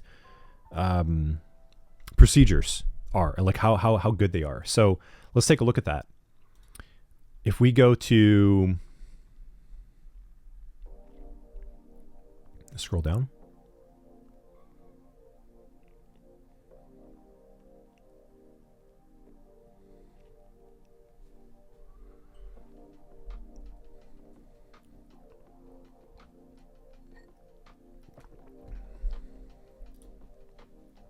Okay. So security continuous monitoring control. The network is monitored to detect potential cybersecurity events. Clearly, that's something that we want to be high, right? Now, if you walk into a company that is not performing vulnerability management, they do not have a security scanning policy or process, like they're not scanning their network, well, that means we're at a 0. Right? And policy or standard does not exist or is not formally approved by management. So maybe like the security team gets upset and they kind of just run scans now and then, but it's not really defined. So I don't know. They're like at a 1. So like the policy is just sort of being developed, but there's no practice. This is going to drastically start cutting down our score over here. This is where it starts to all tie together. This is what GRC is. What you're seeing like in front of me right now is the ability to sit between management and the technical team and translate what the management team needs from the technical team and what the technical team is doing and able to do, and send that back. And you sit in the middle, like you are the glue. And then you also are in an advisory position saying, okay, well, I'm looking through our compliance frameworks and it's saying that we actually need a continuous monitoring policy. So we have to implement that. And if we don't, we're going to have a lower score on this, and that won't make us very appealing to companies. Because if we're trying to sell our product or try to bid for a contract, and companies will want to see things like this, especially like if you're in acquisitions and a company is trying to determine like the risk profile of a company, they're going to ask, like, do you have a document like this? I would like to know how mature your security program is. Conversely, if you're trying to bid for a contract and a company is trying to hire, and maybe they have like a $500,000 budget and they're trying to figure out which MSP can help them, they're going to be asking those MSPs, okay, well, like, do you have a SOC 1-2 type of level and this is where you get the public version and the private version. Do you have a maturity presentation you can show us, like how effective you are rated against in this cybersecurity framework? And the company that can present themselves as the most appealing bidder is it's essentially like, I don't know, it's kind of like, it's like online dating. You know what I mean? Like that's what this is. I don't know how else to really kind of put it at a really basic level, but that's kind of what it is. Like you're putting your profile up. Like, hey, I'm a good match, you know? And people are looking for a bid, and that's all what it is. So you're trying to convey your value or your attractiveness to other companies with your level of GRC compliance. And that's just for the industry and best practice side. But you're also doing the same for legal requirements so that the government doesn't shut you down. So you in the SOC are effectively just doing the process as needed from somewhere over here. Personnel activity is monitored to detect potential cybersecurity events.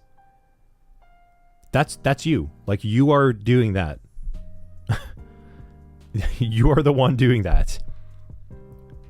But that's where the SOC analyst and the SOC stops. Like, your job is to do that task. Does that make sense? Like, where this all kind of comes together? Zeno's saying, is there a public resource available to look up calculated scores for specific companies? I mean, maybe someone has put together a GitHub. That would be an amazing project. If those of you are looking to get inside of GRC, that would actually be a really great way to demonstrate your ability. Put together a GitHub profile that you go around and you collect public SOC reports and public risk reports of companies as like a reference table, and like, I don't know, maybe you update it once a year. That'd be kind of cool. Karina, legal requirements. So companies are yeah, so companies are legally required to follow some of these compliance frameworks, like SOCs. Sarbanes-Oxley is a compliance required so that companies can't just keep passing the buck when they have an internal trading going on. And it's sort of based on the concept that every line has an owner. So like, you have to do, I used to do this every quarter. You would do like a huge audit of the company. Like which user has access to what level of permission, when was it last updated. It goes on. It's a very in-depth report. And you have to provide that legally, depending on like your organization, or you could be fined. So that's a legal requirement. PCI is another one. PCI DSS. So if you handle credit card, personal information of customers, there's certain levels of how much you handle that you have to be compliant for, or your company can be charged and shut down.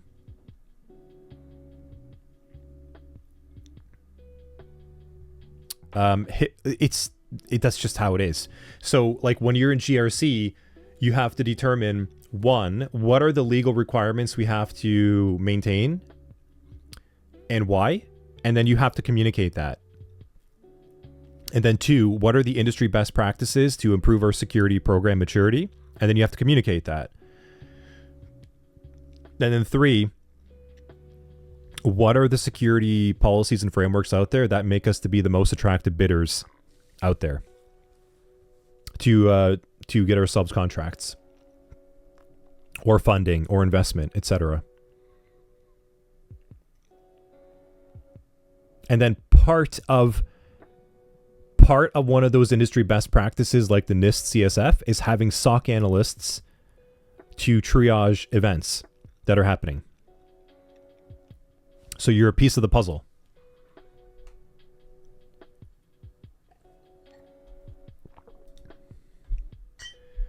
Does that reinforce more why I keep trying to tell all of you, you can't learn all of this? You can't become the master at all of this. So you need to know that this exists. You need to know where your SOC analyst work fits within the grand scheme of things and where you can contribute value. But like, you can't go and become a GRC master analyst and a master SOC analyst. I mean, I don't know anyone like that. And I've never heard of anyone like that. Like, you're going to become a specialist at something because it's too much.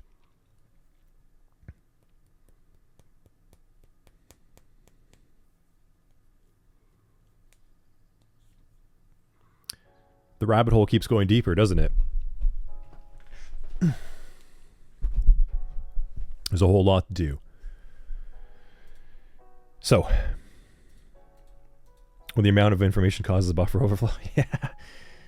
This is why we have GRC analysts. This is why we have GRC professionals in the field to know all of this, to keep in their heads and manage.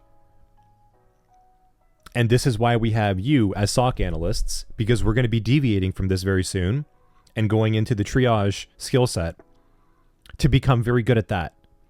Because that's the bulk of cybersecurity defense work, is putting out the fires for now. In the future, like I've said before, we want less analysts and we want more engineers. It's coming down in the future. But until then, one, you need to learn your triage skill set. And two, and then you can learn how to improve the maturity of the tools that are letting you be effective as a SOC analyst in the first place.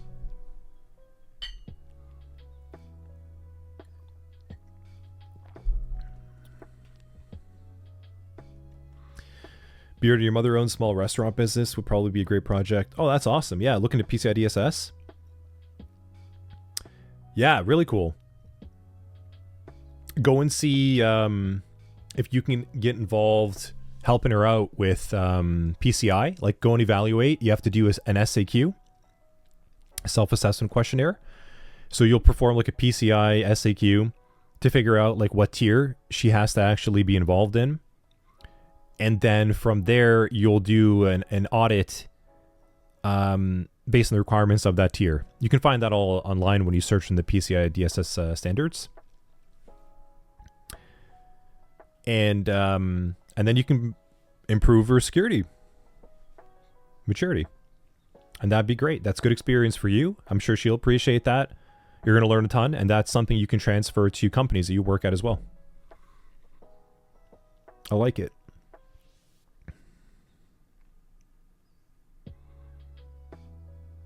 Yeah, cool. Okay. So yeah, we'll take another break in a moment. So the whole point of this lab over here is, excuse me, to go inside. Need some more water. We have Good Corp audit notes here prepared for you. You can open up that inside of Edge. And these are audit notes that we've written for you to go through and then rate the Good Corp company against. So like the point of this lab, and we actually let you do the rest of the lab on your own, is to go through the Good Corp audit notes and read the audit. So this is like an audit summary that could have been provided by a GRC analyst. And then based on the audit, the GRC analyst has to go inside of something like a tool and fill in where they think Good Corp lands, and then get an overall level of their NIST CSF maturity on this one over here. So like if we look at their asset management, for example, the organization purchases mobile devices for some employees and tracks those in an inventory, but many use their own mobile device which are not tracked. So let me ask the chat.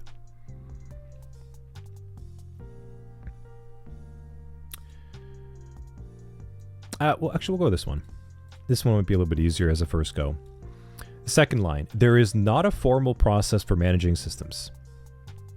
The organization is aware of who has provided devices and can locate these devices. They do not have a current program to track personal devices, though. So let's go to asset management. I'm going to put inside a chat too, actually.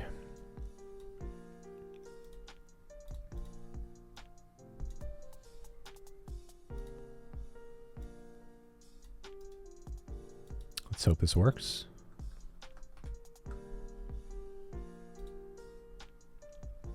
Okay. So let's take a look at that. I'm going to pin it as well.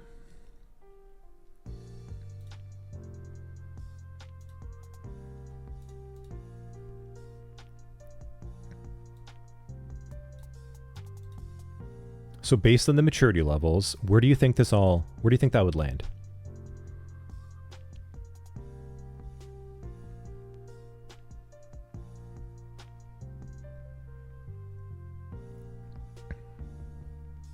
So CI is saying 1.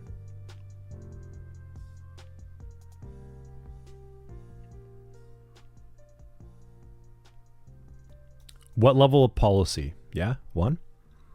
We all feeling a 1?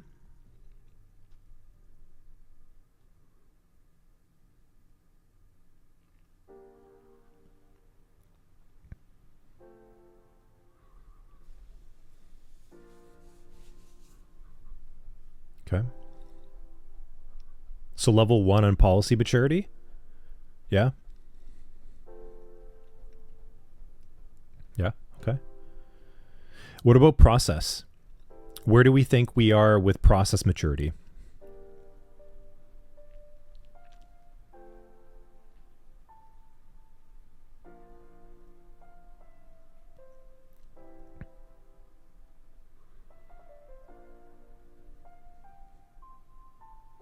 Yeah, 2, okay.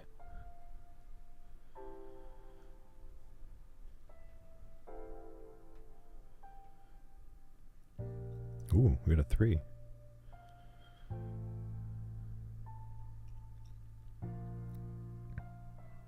Yeah.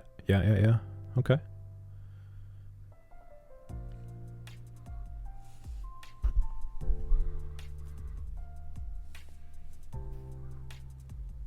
Okay, yeah. So, yeah, it's a 1. It's a 1 for policy maturity. So there's nothing formally approved by management. So there's no actual standard. So we're dealing with a level 1 policy maturity. Now, there is something that people do informally and ad hoc. So it's actually a little bit above 1. So in terms of process. So we're looking at a 1 on policy maturity. We're looking at a 2 in process maturity. Because something is actually happening. It's just really informal. So we're looking at a 1 and a 2. So we would go back to over here, and we would say their policy maturity is a 1.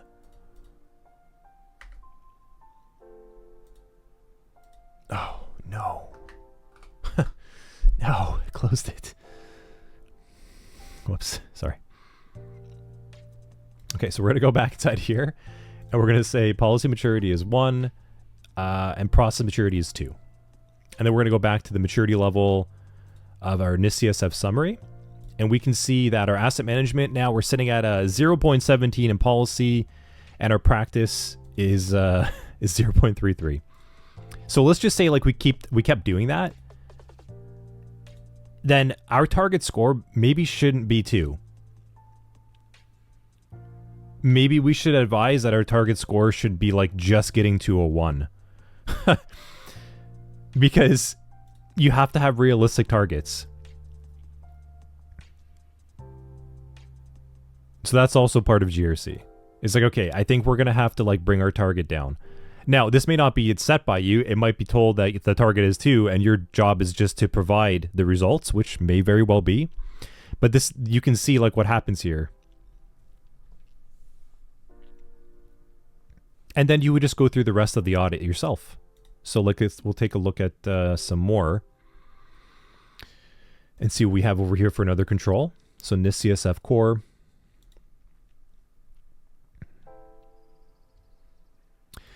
Software platforms and applications within the organization are inventoried. So let's take a look. So we know that they purchase them. Users are afforded the ability to install applications as they need them.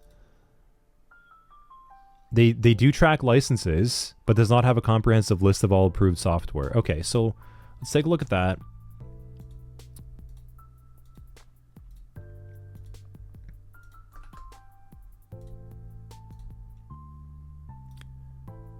So based on this, and looking at some of these controls, software platforms and applications within the organization are inventoried.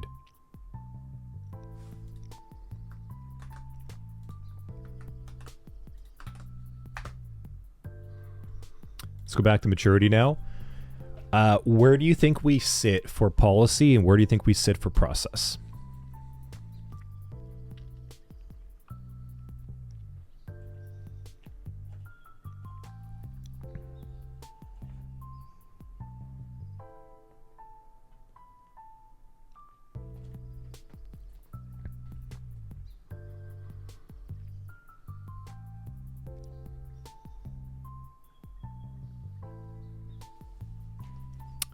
Give you all a minute.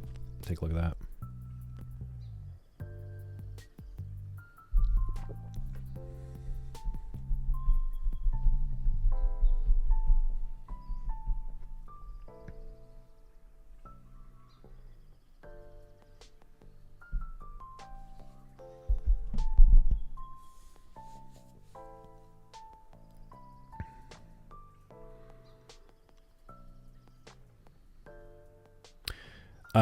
Yeah, so a policy, Karina, is effectively saying what we should adhere to, and the process is how we adhere to it.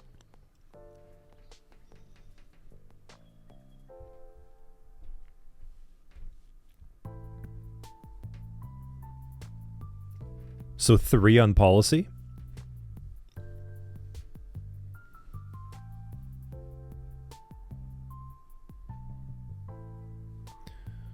So Bearded says 3 on policy.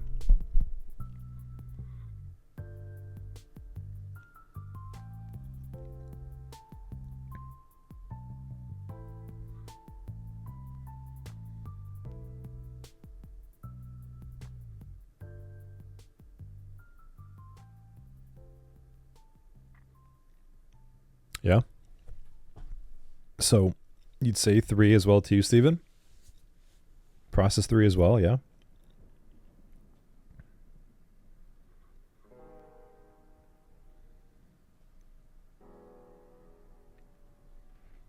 Mm-hmm.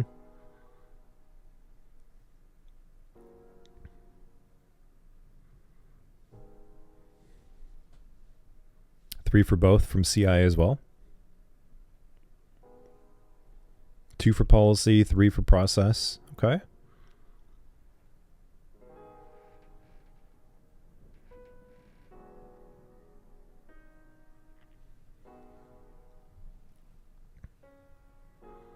Kruna says 2 for policy, does not have comprehensive list of software. Yeah, okay.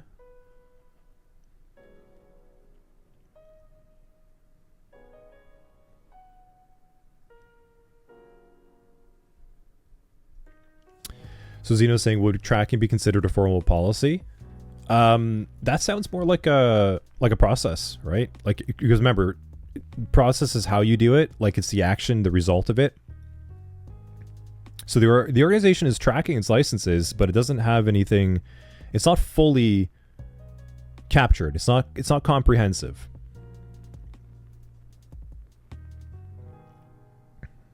So if we take a look at the level 3, it says evidence can be provided for most activities. And I mean, like, there is something standard there happening. So process, yeah, it probably sits more to around 3. Yeah, exactly. Yeah. Policy is a little gray. It could be a 2, it could be a 3. It sort of gets a little relative. Now, it's totally safe in this type of environment. If you are analysts, they're actually both kind of the right answer. And if you're not entirely sure, because like it's a little bit of 2, it's a little bit of 3, depending on where you work, you could even get something like you could even say it's like a 2.5. Maybe. If a company does permit that, sometimes they'd be like, okay, like we can have a little bit of in between. We're going to put it like a 2.5. But a 2 or a 3 in this case is both probably acceptable. Now, what I would say is I would err on the side of caution, and I would always try to be very modest and conservative and actually short. I would pull it down. I wouldn't overestimate. You could always leave some room to improve, because if you start going around being like, okay, like best intentions, I'm gonna round it up. You actually want to do the opposite in security and GRC. You want to be like a little pessimistic, and you want to be a little bit like, it's not enough to be a 3, so I'm gonna put it at a 2. And if the company is okay with it, you might be able to say like a 2.5, but you should round down. Like, you want to be a little skeptical, and you want to be like, no, I'm sorry, like this is kind of, it's a yes or no. So this is actually going to be going more to a 2, and you want to leave room to improve. So you could say something like a policy maturity here of 2 and a practice of 3, which is going to bump up now. We're at a 0.5 and a 0.83 as we go through. Like, the rest will all come up as well too.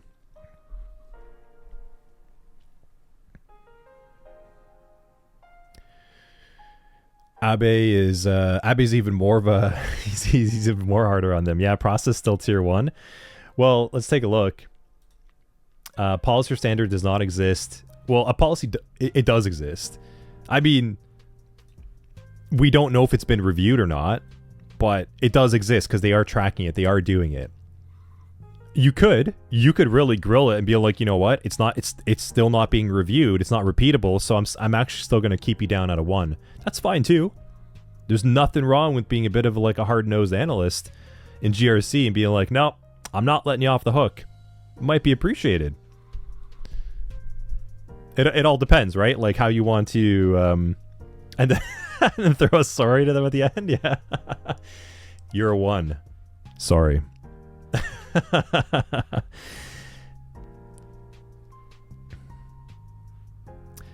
Zeno, what about bad policies?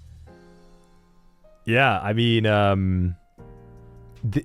so GRC isn't so much the first thing you do when you do an audit is, I need to know what exists, and that's what gets us to levels 1 to 3.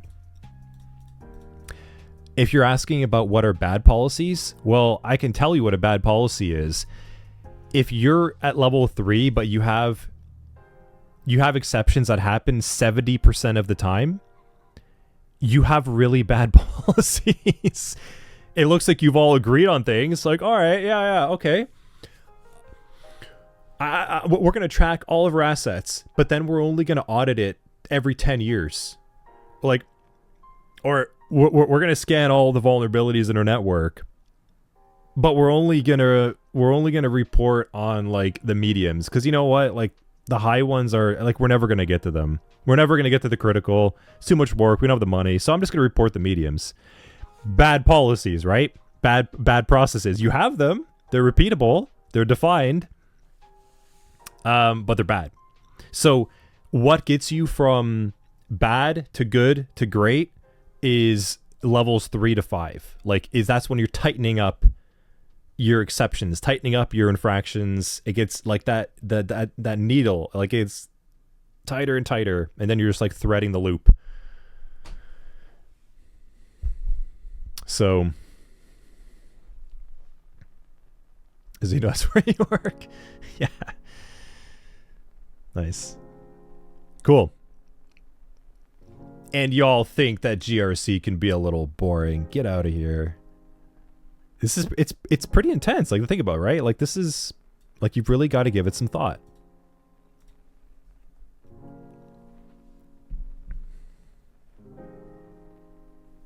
I tried telling you, GRC is pretty fun once you start getting into it.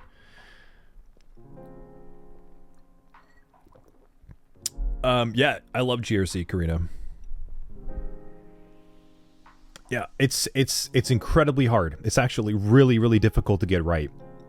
I mean, I can tell you, you run malware and you find what it's doing and you remove it, you're done. Like, it's pretty black and white. It's just like, okay, well, that's where it is. That's what happened. It came from there. We had the persistence mechanism here. We had a process reflective activity here. We had network activity here. All right, it's all done. Like, we removed it. It's out. We got rid of it.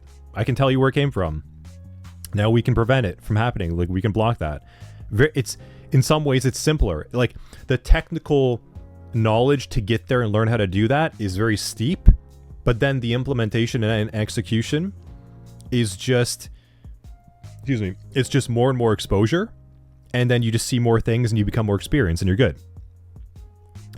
I find GRC much harder because it's actually really not binary. Like, it's not, there's a lot of consideration. You can actually have multiple right answers. You really can. You see what I mean? Like, we're looking in chat, right? We've all shared different answers. We've all had different reasoning as to why. And ultimately, you can gauge the effectiveness of your GRC skills and knowledge like a year later. I like that. I find that much more interesting to me to work at. That's why it's my passion. Like, the results and fruits of your labor are realized and resulted like a year or two from then, when you see over time like how your chess game played out. Whereas like technical work is day-to-day firefighting. You put the fire out, you're done. Another fire, you put it out, you're done. You walk away, you have immediate results, you feel good about it.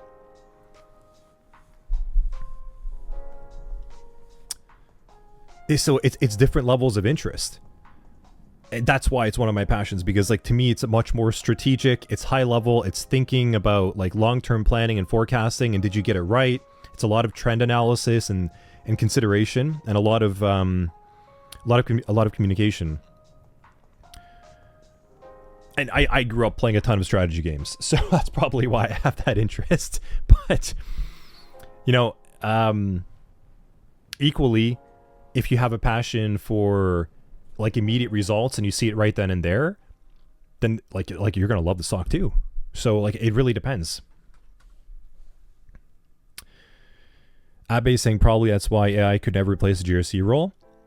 Yeah, so like I like to say this. I don't have a calculator here. AI, as it is right now, is like a super smart calculator.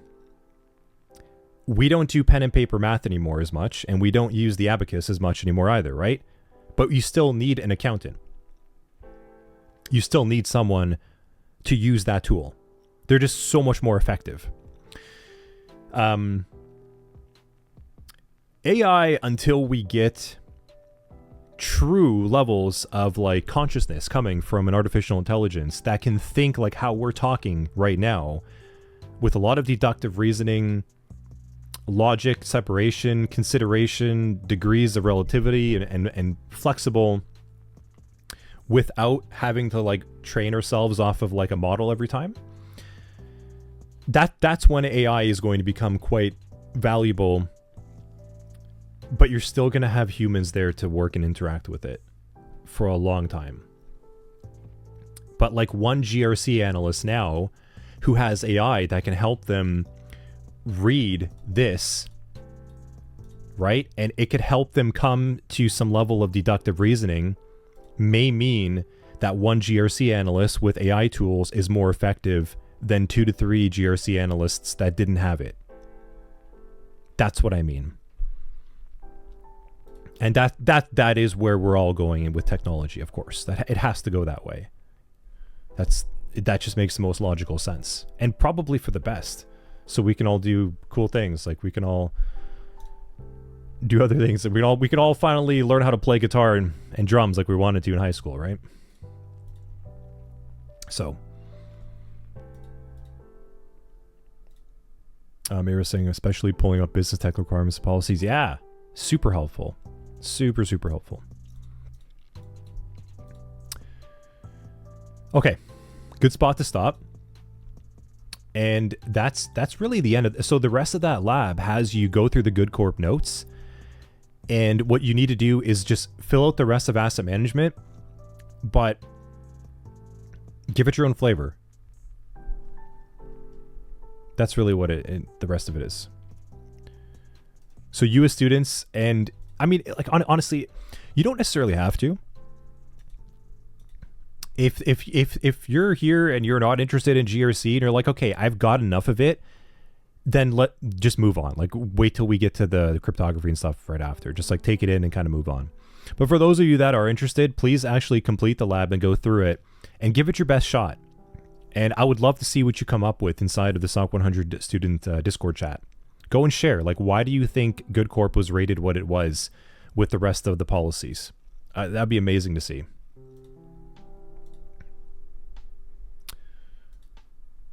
Cool. Okay.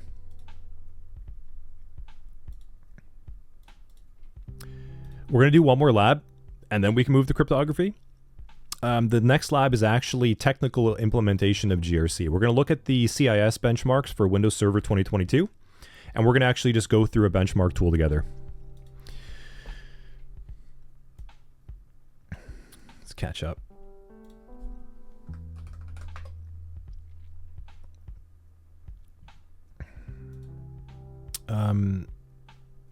Xeno, the Sycamore and Willow, does it really have self-awareness? I don't know. Do we?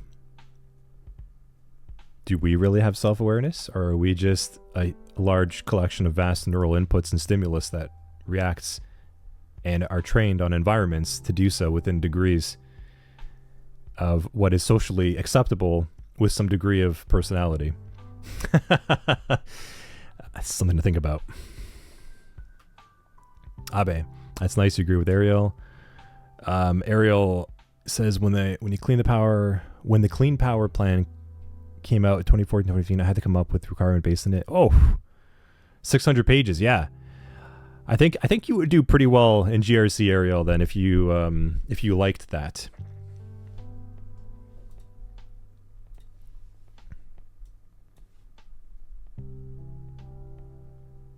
Cool. Okay. Let's take a break. We're going to come back. We're going to do some technical GRC implementation with the CIS benchmarks. And then we're going to get into cryptography. Finally. Okay. All right.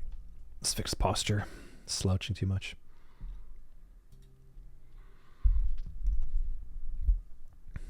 Let's take a break.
Okay, we are back. Sorry about that. Went a little bit over there.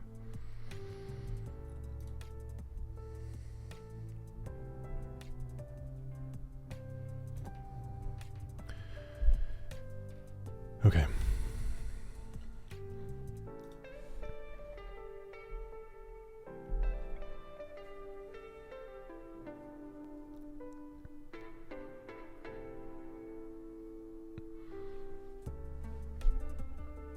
Cool. Nice, some good connections happening in chat. Yeah, it'd be really cool. Get like a little level effect meetup going at some point. That'd be pretty fun.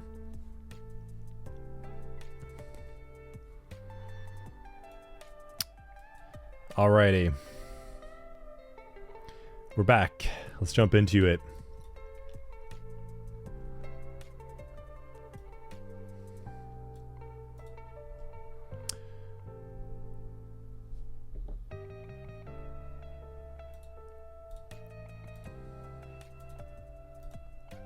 Okay, so we're going to be taking a look at the CIS Windows Server 2022 benchmarks inside of your lab data folder. A nice 642 pages.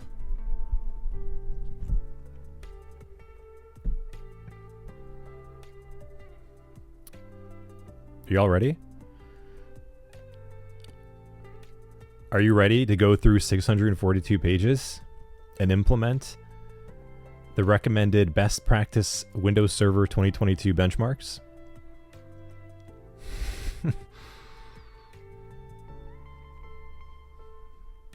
So here's another lab on the GRC side.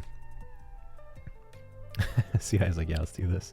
Here's another lab on the GRC side. Okay. Crate is up for 642 pages. Okay. Yeah. All right. Buckle up.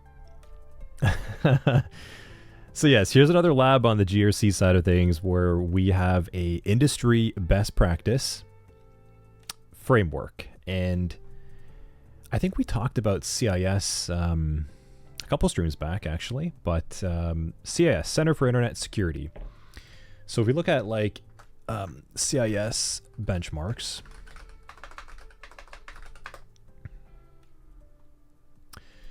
this is an organization that puts together annual or I think like biannual. It kind of depends on how often they update it, but they're updated frequently enough, and they get the latest versions of all of the most commonly used popular operating systems for endpoints and servers.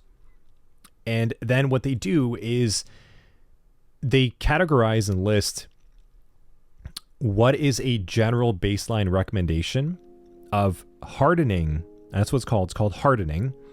Hardening that operating system to be as least vulnerable as possible if you didn't really have any direction of what you should or shouldn't do.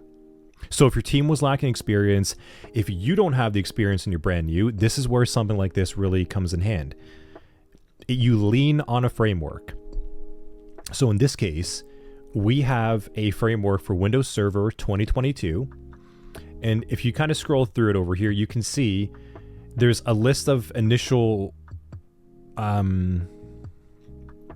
pretext, a preamble happening over here that that essentially explains what the company is, the intended audience, what you should do, sort of how to rate things. And then later inside of their manuals, you're going to see just a huge list of recommendations. Now, key point to highlight. These are recommendations. This is not gospel. This is not canon. This is not your Windows Server 2022 Bible of hardening, and these are your commandments you must follow. That's not what these frameworks are for, okay? They are recommendations. Because you could very well implement something like this and maybe really interrupt your user base. So, for example, let's take a look at something like their account policies. We're going to start off with that because they have a lot.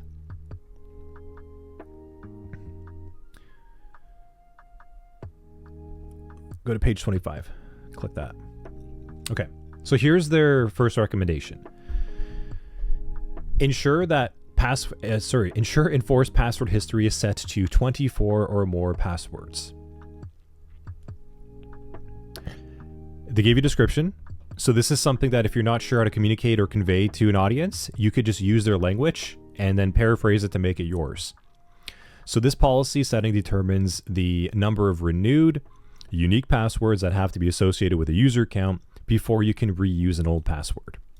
The value for the policy setting must be between 0 and 24 passwords. The default value standalone for the system is 0. But when you join to a domain, it actually gets bumped up to 24 passwords right away.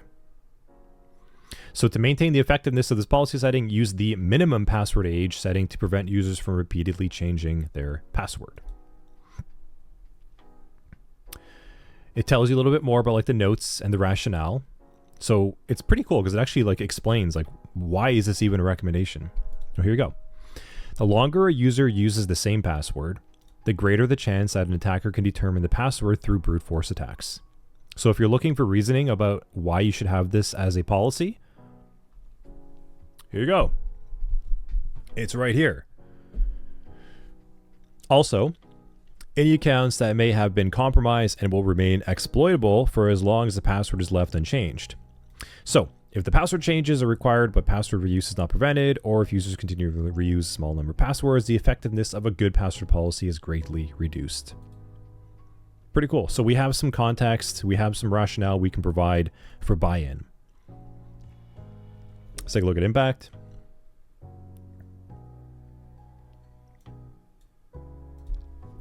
Same kind of thing. If the users are required to change their passwords to new unique values, there is an increased risk of users who write their passwords somewhere so that they do not forget them.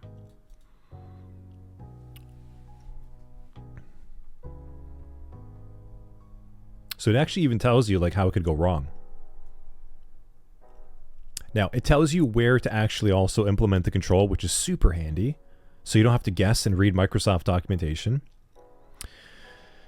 So we'll take a look.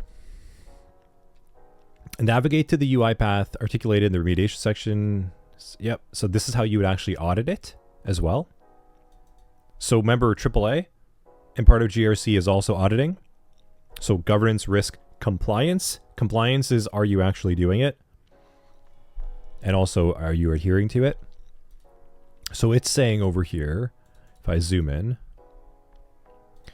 that it should be under the local security policy, at least in this case, or a group policy of computer configuration, policies, Windows settings, security settings, account policies, password policy, enforce password history.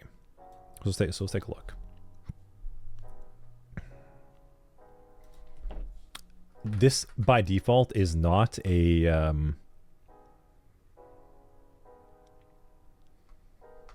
so inside of your range in SOC 100-2, the Windows workstation is not a server. So what you do need to do is go to the local security policy.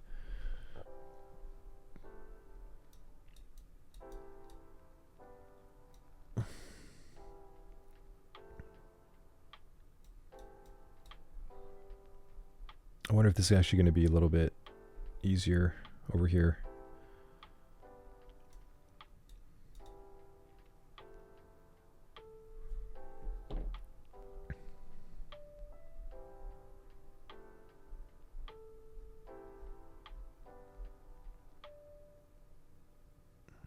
Okay. So we're going to have to translate these back and forth, and for brevity and sake of time. All right. So computer configuration, Windows settings. So I already had it listed out, so I don't have to try to remember where that was from. We're going to go to computer configuration, Windows settings, security settings, account policies, and password age. Okay, so let's take a look.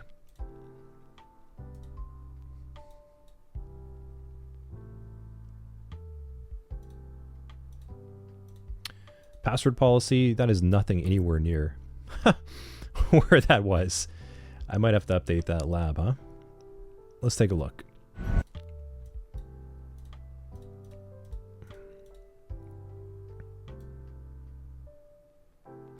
Oh, hold on a second. Is that why?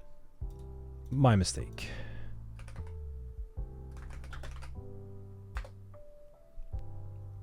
Okay, sorry. That's why. I was working from the local security policy when I could just go to the local group policy. Sorry. My mistake. I was wondering why. I was like, that doesn't sound familiar in my head. Okay. So we're going to actually open up our local group policy, and then we can go to computer configuration, and then we're going to go to our policies, Windows settings. Yeah, CI, local group policy. Windows settings, security settings, account policies, password policy, enforce password history. So we can see it's set to 0. And it's saying that we could do a recommendation of 24 or more passwords. So let's keep password history for 24 or more and hit apply. Now, users cannot reuse up to 24 passwords from the past. So if they had their passwords of like password 1, password 2, password 3, well, they would have to keep on going up so that they couldn't just swap back and forth between password 1, password 2, password 1, password 2, every time they got the maximum password age reset of 42 days. So really easy, right? Like you pull up a benchmark like this, and then you just go through as many as you reasonably can while reading them and audit each one to make sure that it seems reasonable. Because, I don't know, maybe you want something higher. However, as they kind of warned you with inside of the impact, the more you keep asking users to come up with brand new passwords, guess what? They're probably going to start writing it down on notes and stickies and inside of their documents or save it on a text file. So 24 seems to be a pretty good recommendation based on their analysis that users are comfortable enough swapping through passwords without getting fed up and then writing their password down somewhere where someone could see it.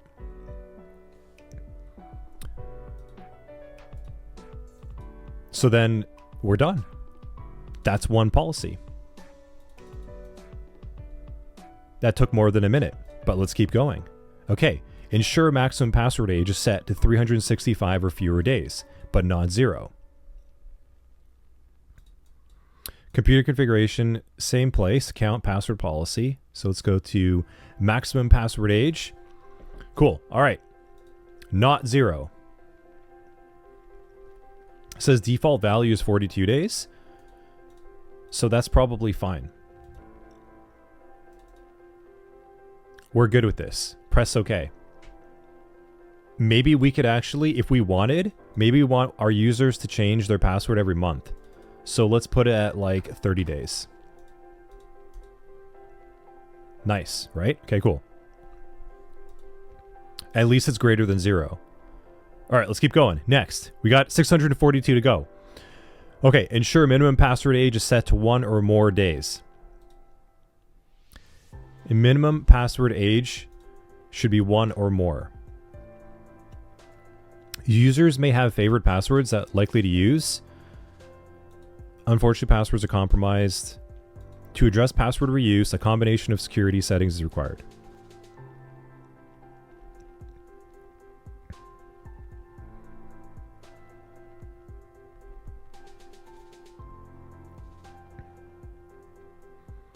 If the administrator sets a password for a user but wants that user to change the password when the first user logs in, must select the user, change the password, next login. Okay, so we don't need to worry about that. Enforce password history setting to ensure users cannot reuse any of their last 12 passwords. They could change their password 13 times in a few minutes and reuse the password they started with. Okay, so I guess maybe. So what we want to do here is we want to set a minimum password age of 1 day. And the reason being is that that's a deterrent. Because if we are saying we're going to remember 24 passwords, well, if a user wants to just always reuse their same password and they're prompted to change their password, they're just going to go and change it. and then go through all their history 24 times and then go back to their old password. So they're going to bypass the policy that way. However, a good deterrent would be to set the minimum password age to 1 day. So if they change their password, they have to wait another day. And that's a pretty big deterrent, right? Because then they'd have to go through 24 days changing their password every single day to get back to the password that they prefer. Every 24 days. Or rather, sorry, every 30 days. So you can see we're hardening our server now. It's a little more robust. Users can't really use as many passwords as they want. They have to change it every 30 days. They have to use the same password for 1 day once they change it. We could also do, and we don't have to even keep like going through this, right? Like we could use our own common sense. Minimum password length is set to 14 or more. Okay, we can do that too. We can change minimum password length to 14.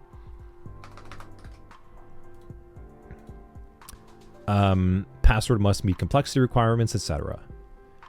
This is how you harden a server. And like if you don't know what to do, this is why we have things like the CIS benchmarks. If you're in an interview and the interviewer is asking you like, you know, what would you do? Like if we have a new server we're installing, or a new workstation, what are some recommendations you can put in place to improve the security? Well, here you go. Tell them like, okay, well, I would kind of review your company documentation, but I would maybe lean on like the CIS benchmarks or other frameworks to help me improve the general security posture of the endpoint. I would rely on some type of hardening checklist like this to get me through at least at a baseline, and then I can tweak further from there. And that would be a pretty good answer.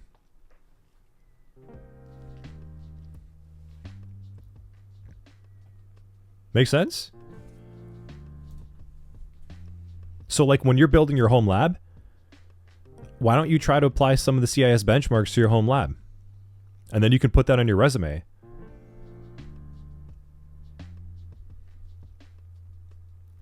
This is what it's for.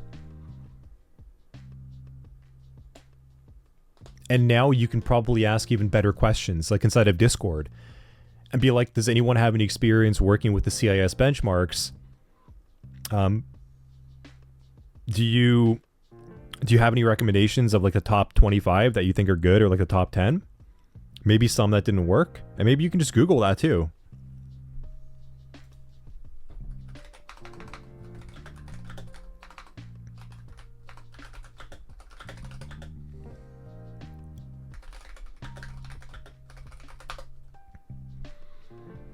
I don't know, here we go.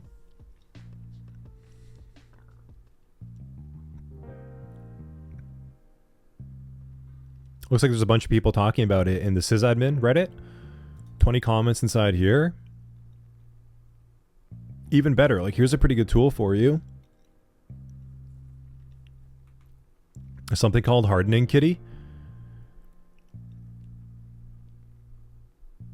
And all what it does is it actually audits your system against the CIS benchmarks. Amazing. It's actually a really cool tool. This is how I would start. Like if I'm going to use a framework like this, I'm going to go and see what other people have done. And that's what I've just done. I've never seen this before, but this actually looks really good. So you can run it against your host, and look, it goes against all of the recommendations. Nice.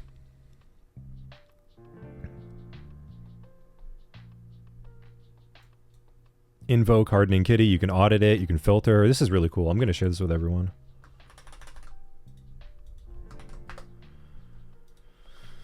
Yeah, I like that.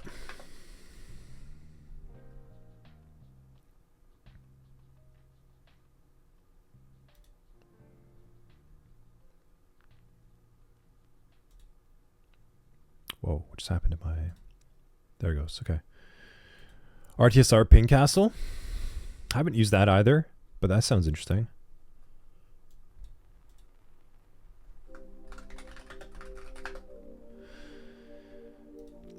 Ping Castle, get Active Directory security at 80% in 20% of the time. What is free download? Cool. Yeah, kind of similar, huh? Yeah. Looks like it gets, like it audits your system.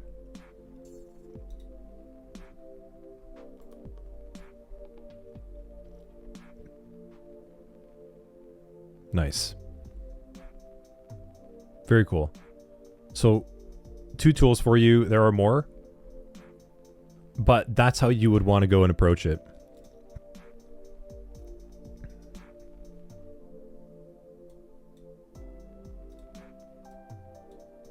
I always recommend to go like hop on Reddit and see what people are sharing. Yeah, see?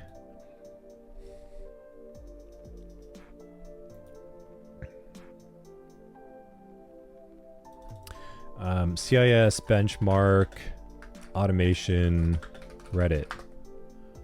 Deployment approach.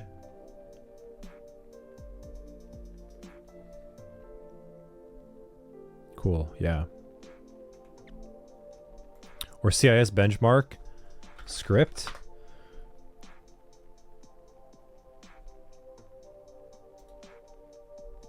CIS Cat Pro. Okay, well, it looks like there's a bunch of different things.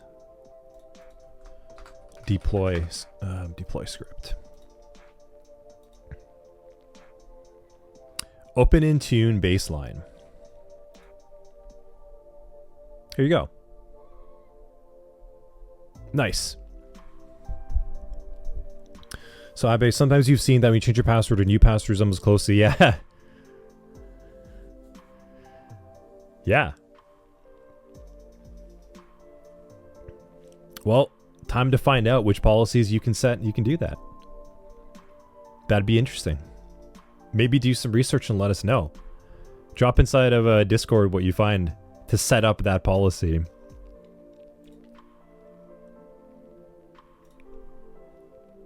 But you see what I'm trying to convey over here is there's effectively 2 ways to start to deploy GRC in your network.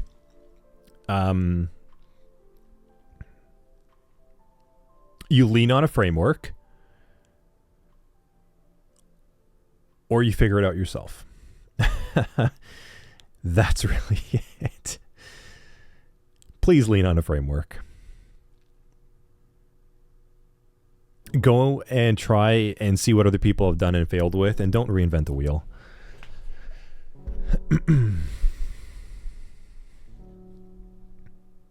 But I think that's it. That's a good spot to stop for GRC. I think we've covered enough.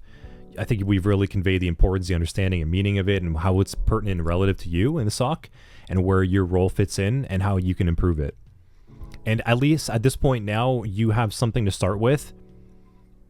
You know generally the core policies that you need, what governance really is all about, how to start identifying, evaluating, and addressing risk, and where sort of like vulnerability scanning comes into play. You also have an idea how to rate a company or rate something against like the NIST cybersecurity framework using a tool. And there are other frameworks you can use with similar types of tools.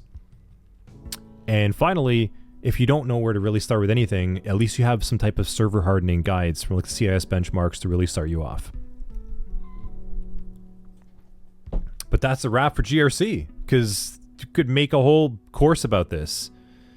We just want to cover enough that you understand it, and now we can start moving into more technical SOC stuff.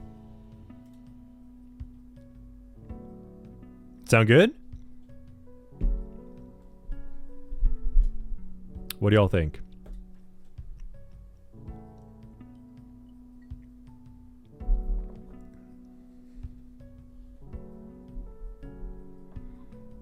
Nice. Karina thinks, woohoo.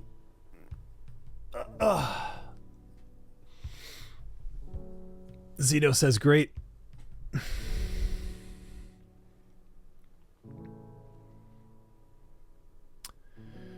CI is feeling technical.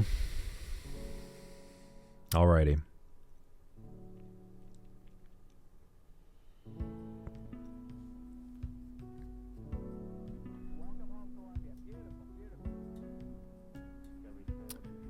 Cryptography.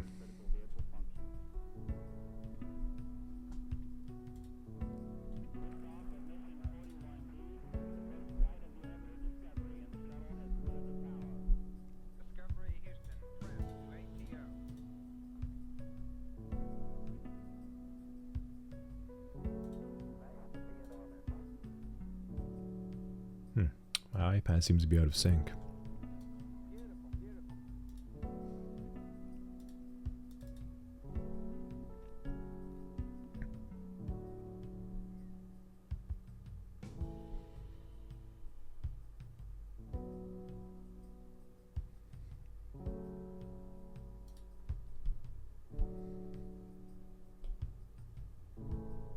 There we go.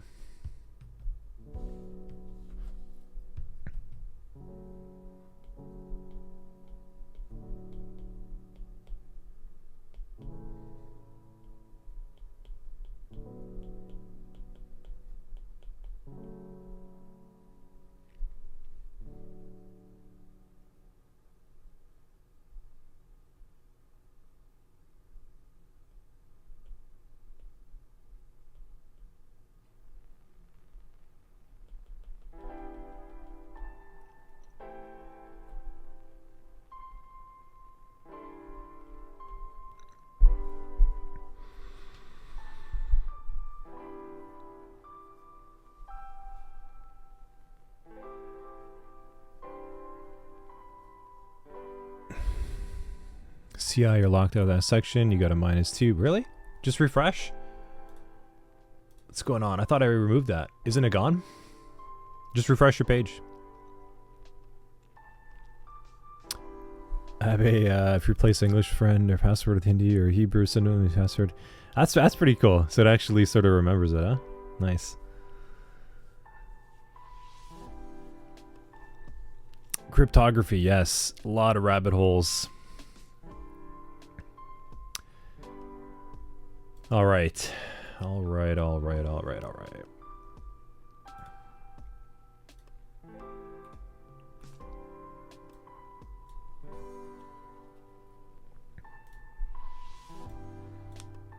Okay, iPad's good to go.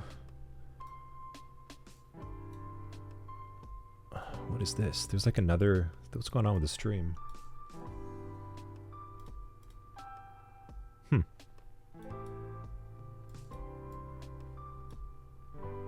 Oh, I see. Okay. Weird. I moved it over to the other screen. Huh.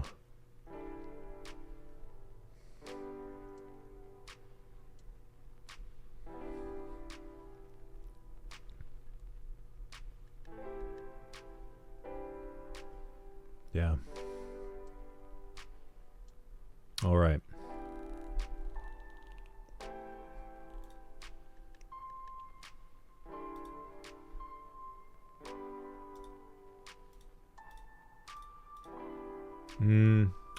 I'm not seeing what you're seeing, CI. But there shouldn't be anything blocking you from getting to cryptography. Is anyone else experiencing that?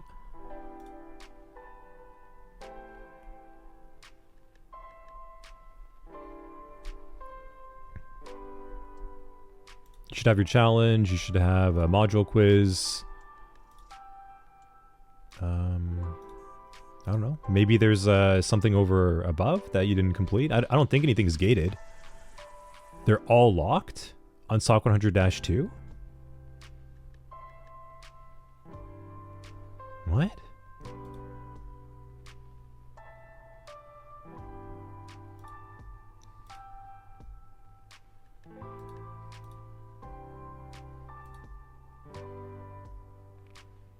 Doesn't make any sense.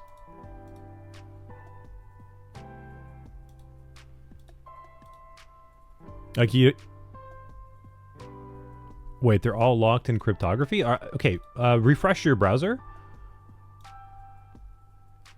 Because I can't see from like a normal user view.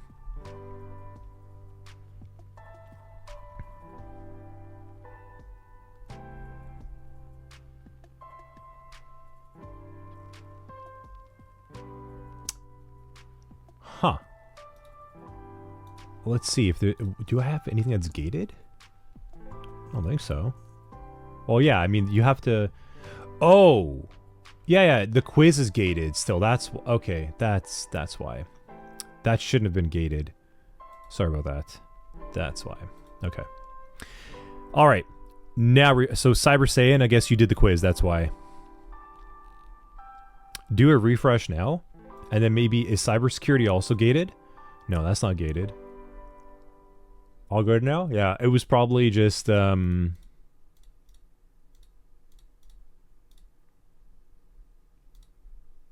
Is there another one inside here? I don't think so, right? Okay, I think you should be good now. Yeah, now it's available. Yeah. So it was just the GRC quiz still had a required grade gate on it. So that should be good. Just do a refresh, and I think you should be able to unlock cryptography now. Nice. Achievement unlocked. All right. What is cryptography? What is it? So,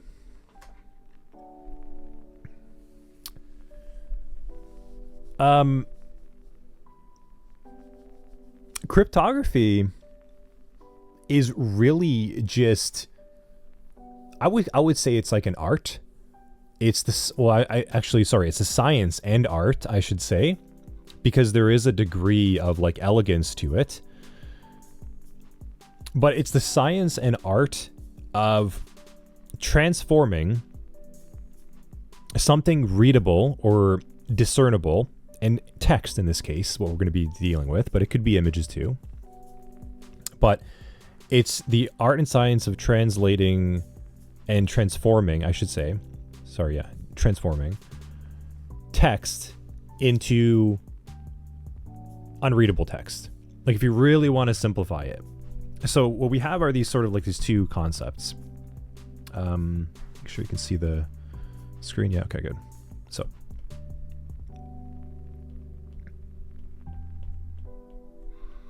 we have plain text.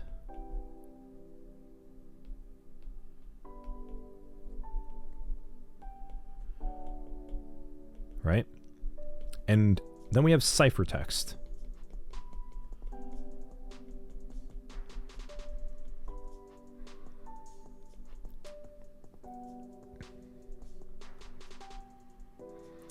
So I don't know, that could look like something, if we had some crazy level of cryptography happening over here, that would look sort of like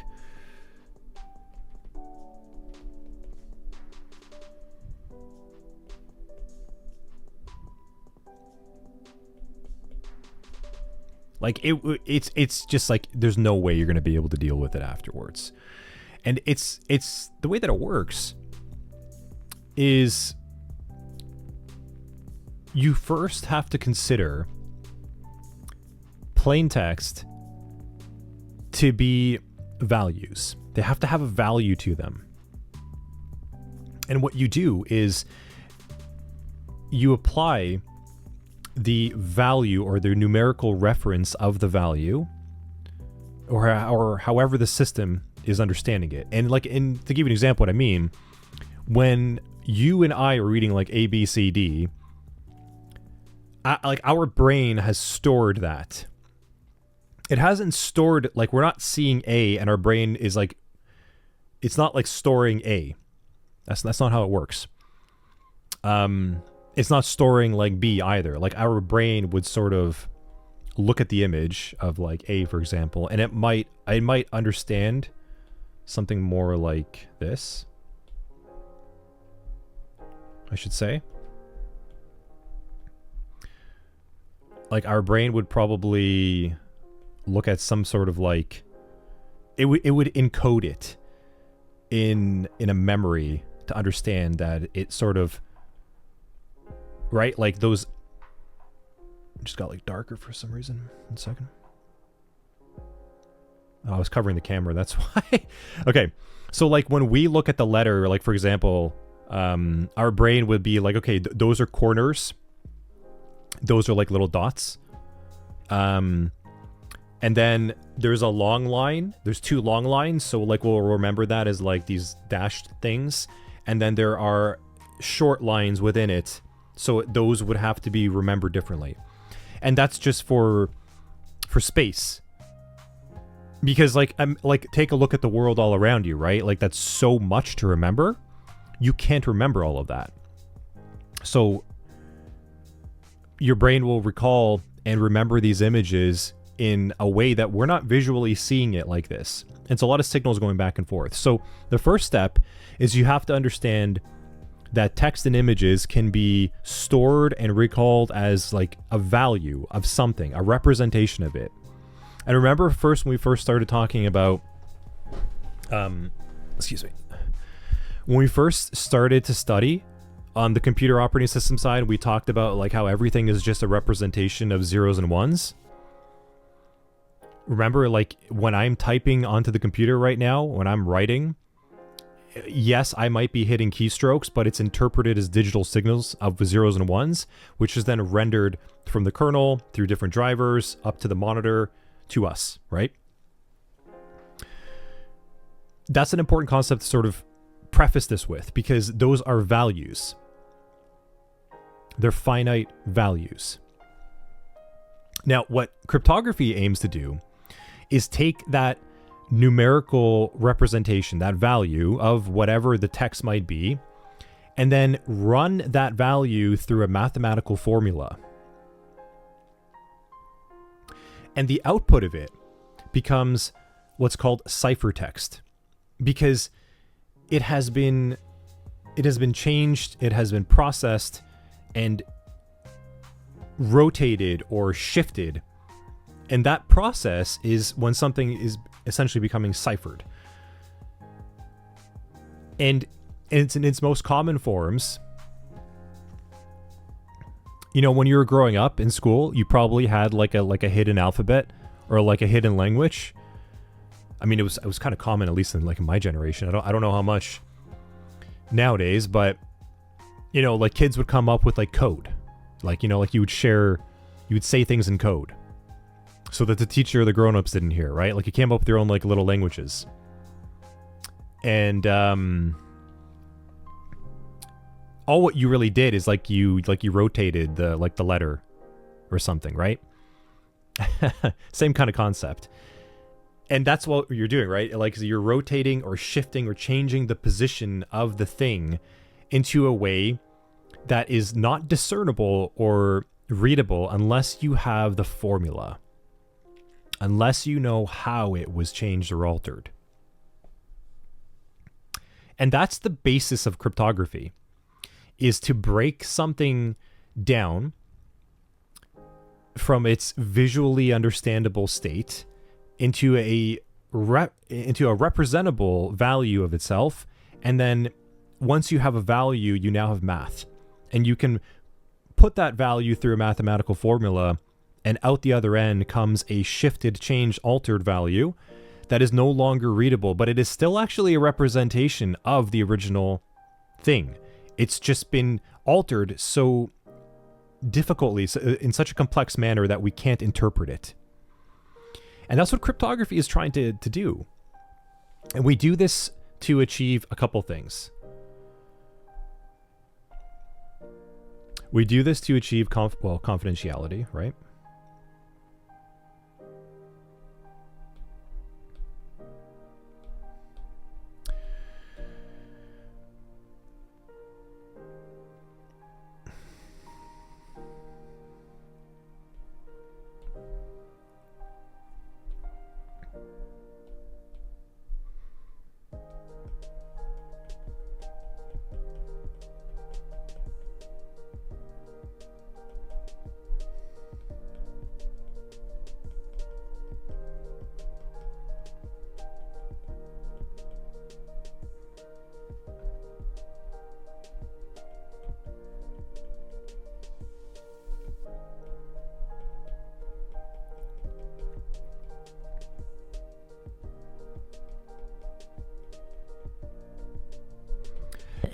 Now, it doesn't provide availability.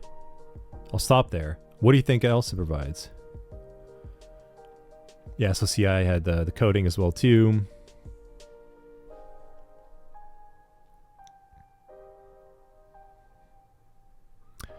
Asking if, does this deal with math like regular engineering? Not that you ever have to worry about.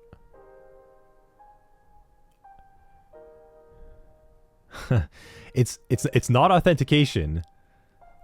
No, Karina, but you're close. No. I mean, security is the result of these.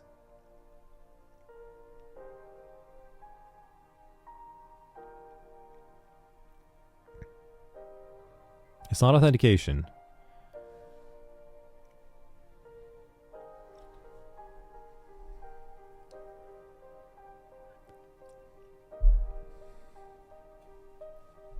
I'll let you think about it. I'm just gonna grab a quick drink of water. I'll be right back, like 1 minute. A little thirsty.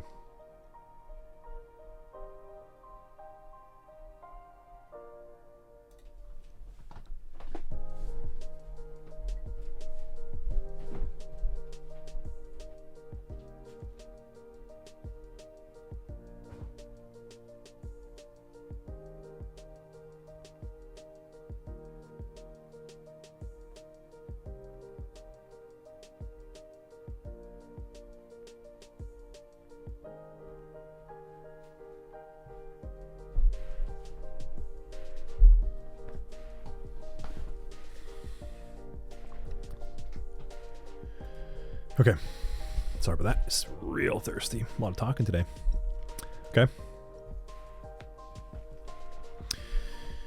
Abe saying non-repudiation.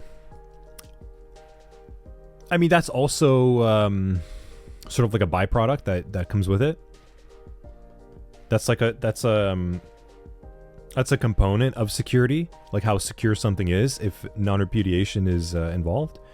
But there's one thing that's close to authentication. It's close. It's along the same kind of concept. Yeah, it's close.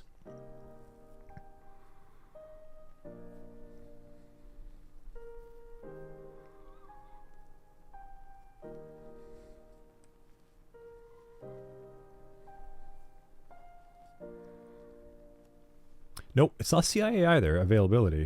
Authenticity, yes. Nice, good job, Abe. Yeah, authenticity. So it's not authentication, but rather how authentic something is. So it provides us authenticity. That's the last one.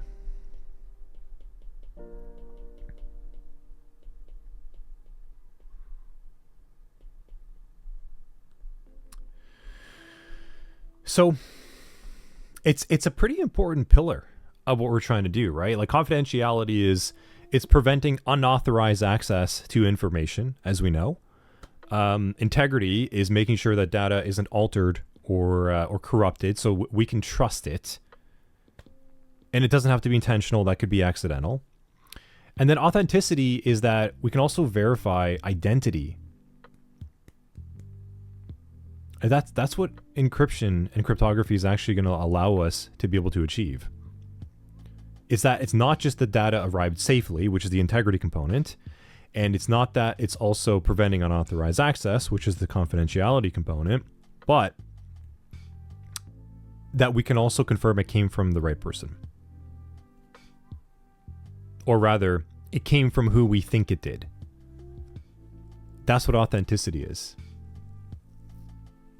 We're talking about identity now. And this is a concept of like correctness.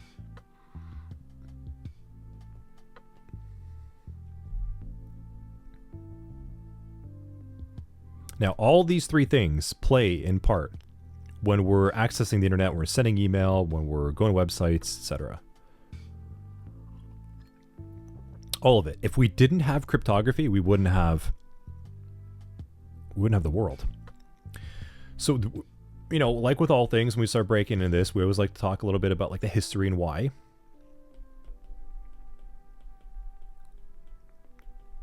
To lay a nice little foundation of what this is all about.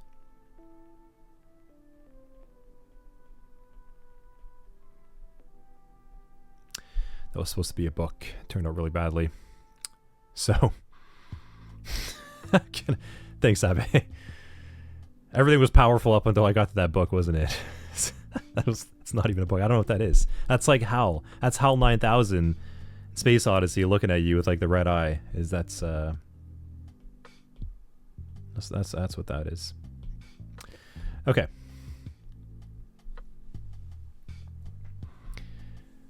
Check out the Alan Turing documentaries and movies. Yeah, yeah. This is a really interesting area because it goes deep in our history. So like the first concept that we can sort of think about was hieroglyphics, actually, which yes is a language in and of itself, but it was also designed with a sense of there's a level of obfuscation to it. There isn't a level of clear meaning to it. The intention of why it was written or the way what it was is still a little bit up for interpretation. So like it actually kind of starts real far back when you think about it. And symbolism and raw symbol drawing was like an early form of cryptography. We took the value of what we understood of something and we changed it around and represented it by something else. And we got things like hieroglyphics and symbols. So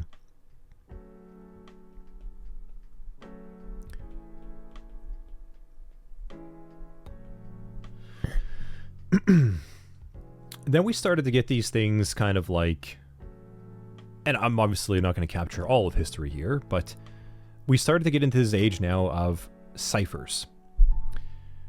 A common one that you might have heard by now, right, would be like the Caesar cipher. I'm sure at some point you've heard of this one. And this is essentially just like shifting the alphabet in a certain direction. So like A becomes, I don't know, D, B becomes E. So like you're shifting.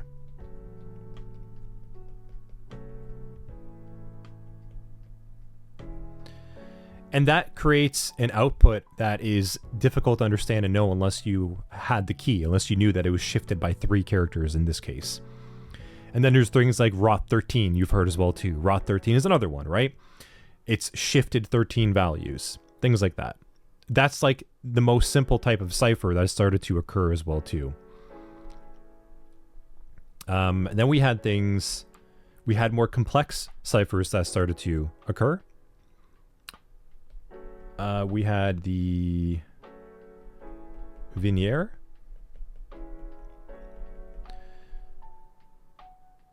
Vienier cipher, I want to say.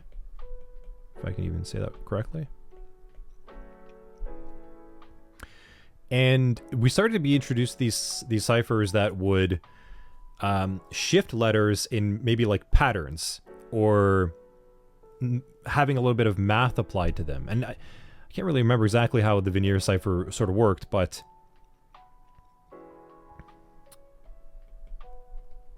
let's say math ciphers. So it would be something like shift 3 plus 2, shift 4 plus 4, shift 5 plus 6, shift 6 plus 8. So we started to get some more complex ciphers that started to occur because we started to have a better grasp of mathematics and better tools at our disposal to rotate and make machines that could encrypt things for us. And then we started to get something like around like the World Wars.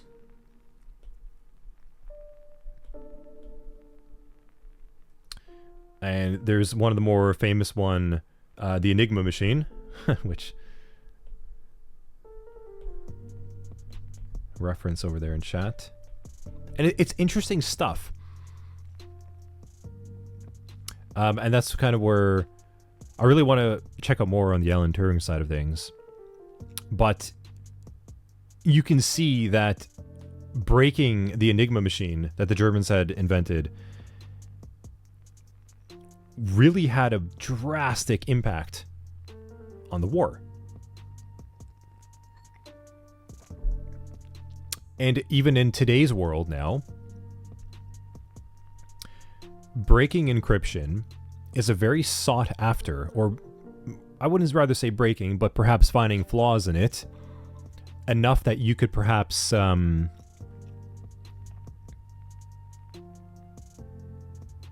discover a vulnerability, I guess I should say,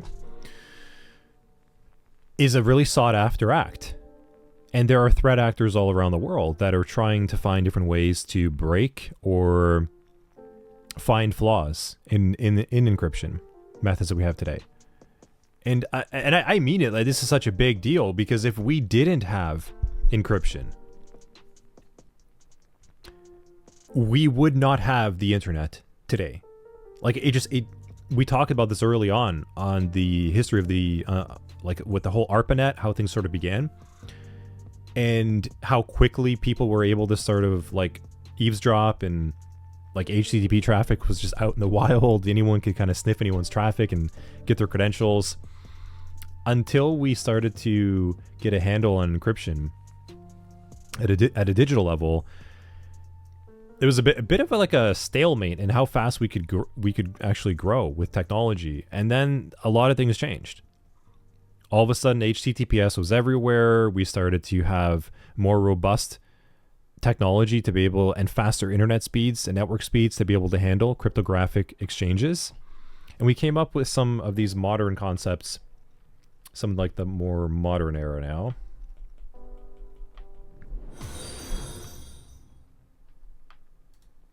Nice. Pickle, thanks for the follow. Oh, we had Hypno as well, too. Sorry, kind of missed you earlier. Our RTS you followed as well earlier as well, too. Thanks for the follow as well.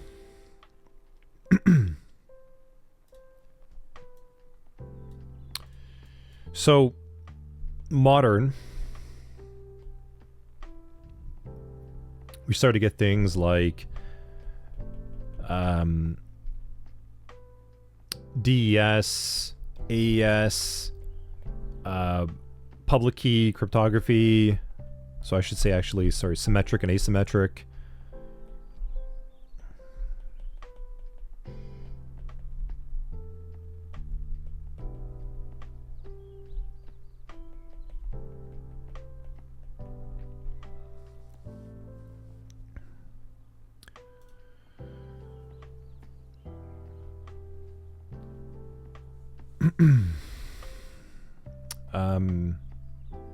Different forms of cryptography that could really provide the things that we're looking for. We also came up with functions of cryptography. Doug saying, yep, anti pen testers and red teamers break. Yeah, exactly. Ways to get around, like, hashes and things, like poor encryption, or to force a web connection to use old, weak, insecure cipher suites, and a cipher suite just being a preferred set of different forms of cryptographic algorithms that all in all provide a encrypted connection. So this is sort of like the modern era, like some of these modern forms, and there are many of them. But effectively, what they all rely on is two forms of encryption, one being symmetric and one being asymmetric, which we'll get to, because it takes a little bit to explain. But let's talk a little bit more about some of these concepts around it that support concepts.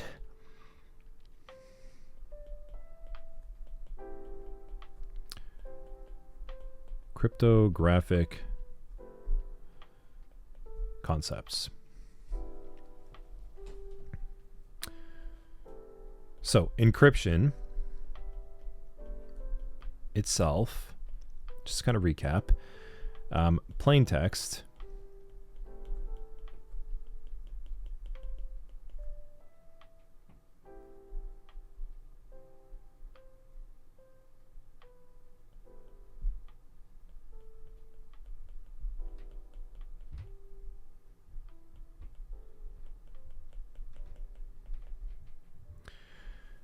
and then decryption,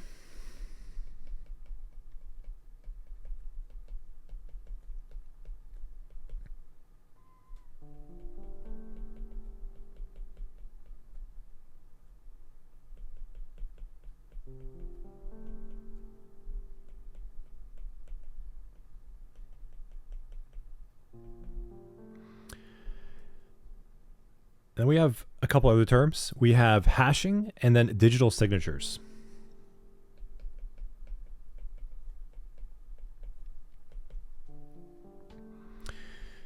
And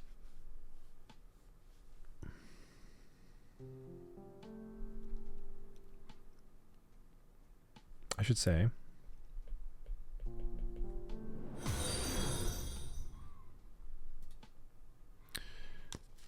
Beaver Logic, thanks for the follow. Logic, good timing. We're talking about math and everything, and we have the logic come on stream. Cool. All right. So yes, hashing, one-way functions, I should say, or one-way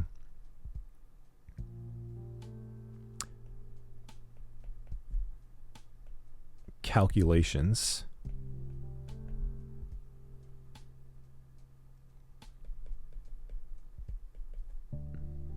That represent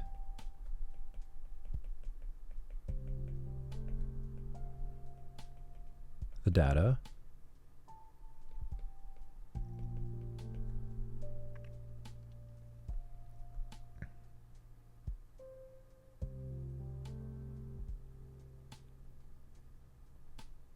and then we have digital signatures.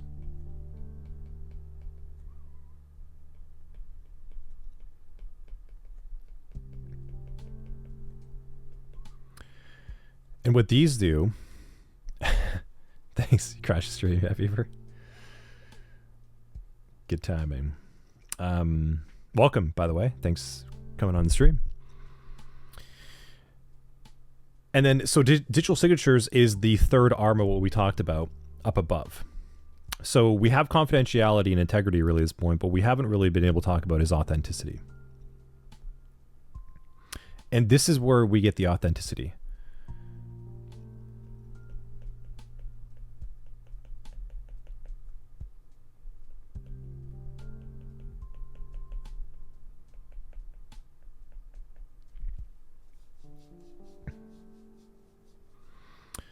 And I should say that it does this by performing an integrity check.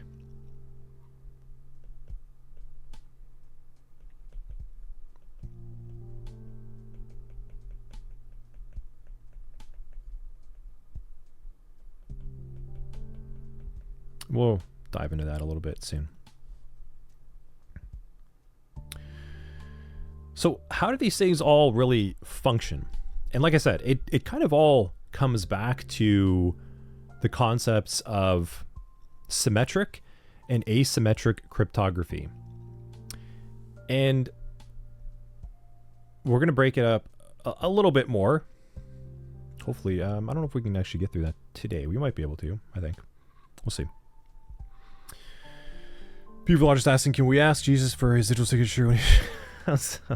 I mean, you can ask him whatever you'd like.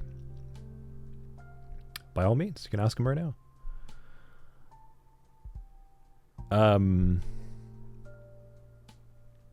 Next, yes, these two concepts of symmetric, and this is very similar to like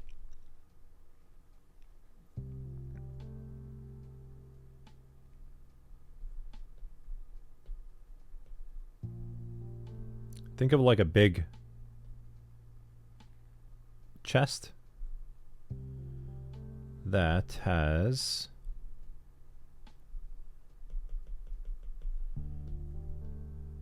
a lock. Okay. So now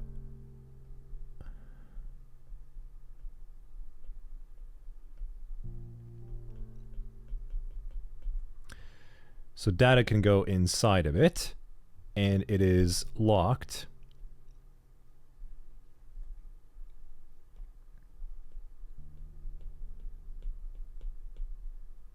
Okay.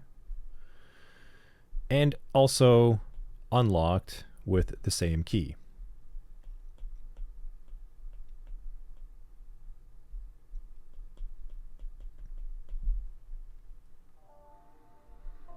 So at a high level, locked and unlocked with one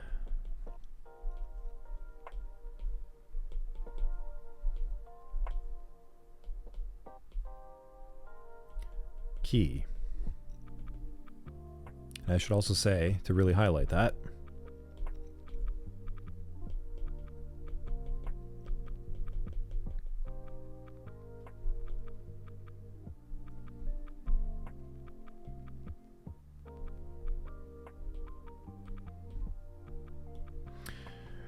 okay. Zeno saying yes. Karina, nice tries. Yeah, thanks. You may look up Ron Wyatt. You're serious though. Yeah. Yeah. Hope you all like these little scribbles. Okay. So symmetric is essentially we take data and we apply a mathematical algorithm to it. And we take this plain text and it becomes ciphertext with one key. And so when we reference the term key, what we're really trying to say is a cryptographic algorithm. That's what we're really saying. It's just we're abstracting that away so we don't have to constantly say it. But that's what's really happening.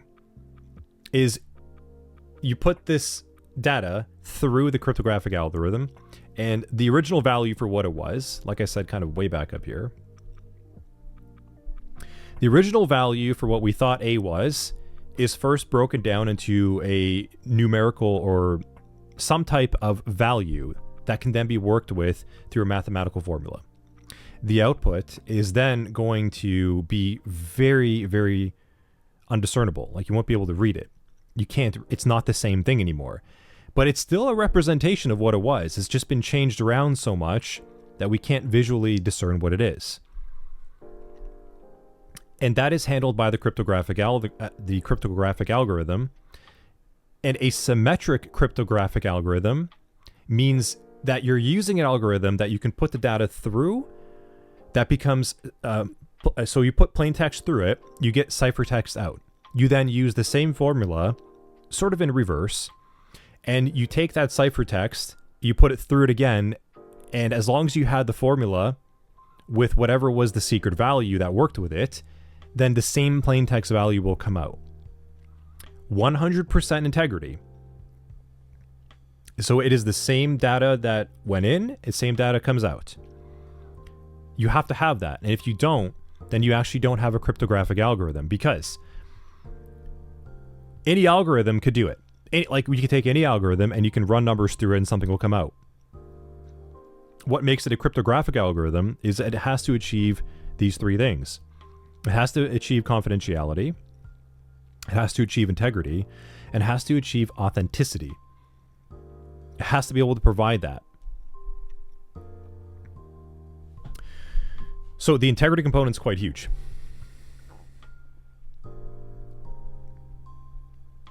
So that's the first one, a symmetric level of a cryptographic algorithm.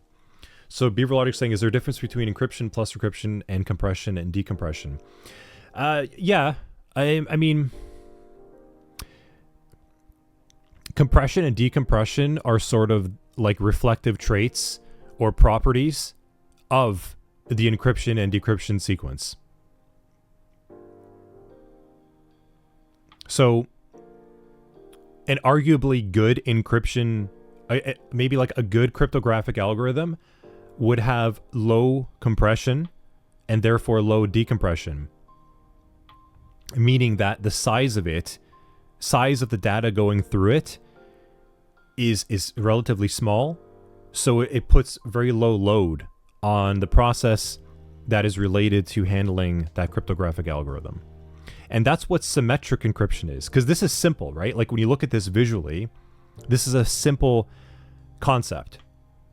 Imagine you had a physical key and a box, and I put my note inside that box and I locked it, and I gave you the box and you have the same key as me and you can open it up. Like that's a simple understanding.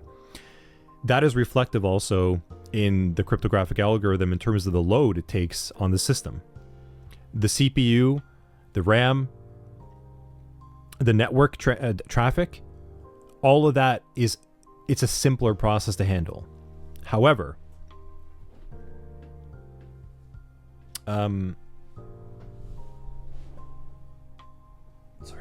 I think I almost hit the camera over. However,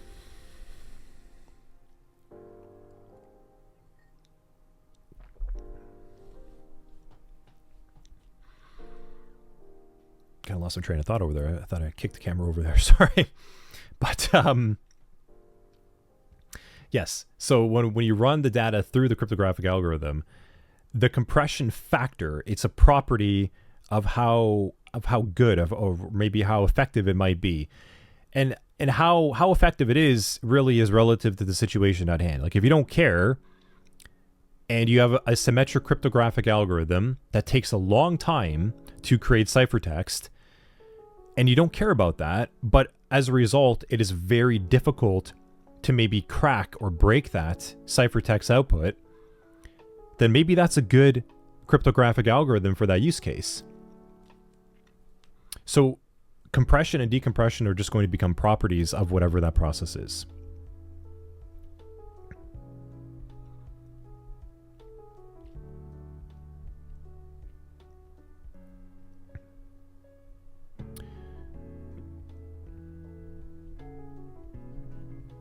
CI saying, did you miss encoding? We haven't talked about hashing encoding. Beaver Logic saying, so there's something about built inside. It's part of it. I'll give you an idea. So look at my drawing here, right? You see this chest? You see the chest that I'm kind of referencing over here in the image? Imagine that chest weighed 10,000 pounds.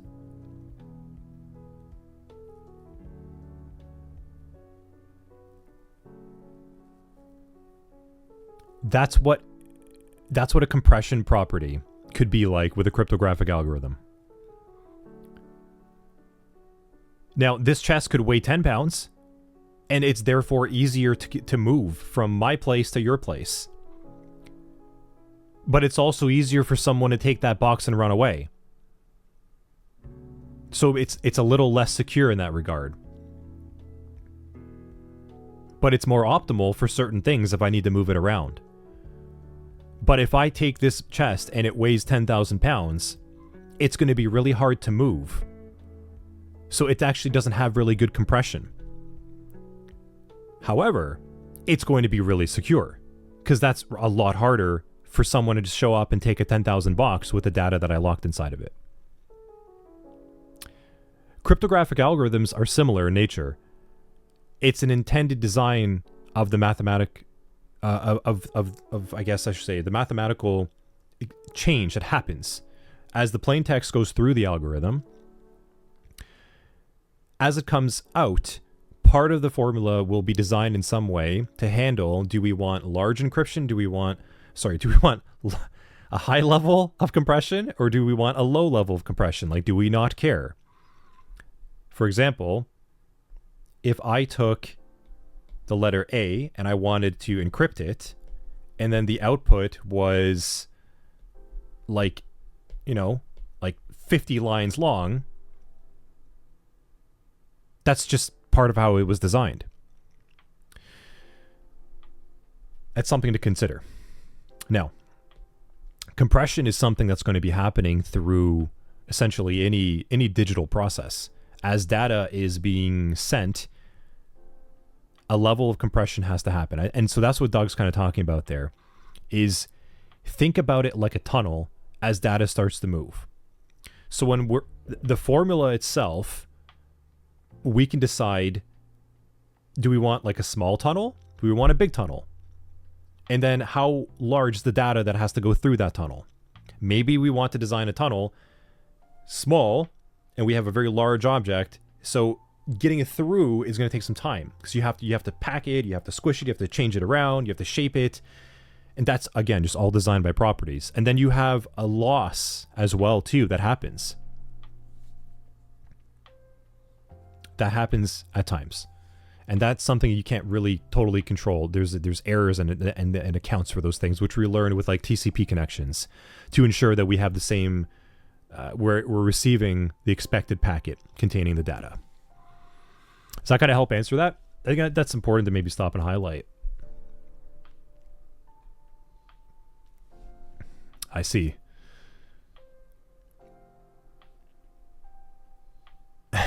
Finhack.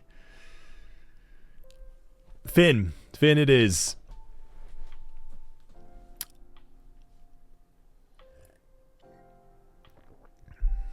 Feel free to sin again in chat if you'd like. All right. So let's talk a little bit now about asymmetric cryptography. And this is how we achieve something called like public key cryptography. So this key up here, excuse me, just choked a little bit. I think it's the dry air. It's like it's winter since I last streamed. It's like 27% humidity in here. I need to get like a humidifier. Okay. So this key, this is called a private key.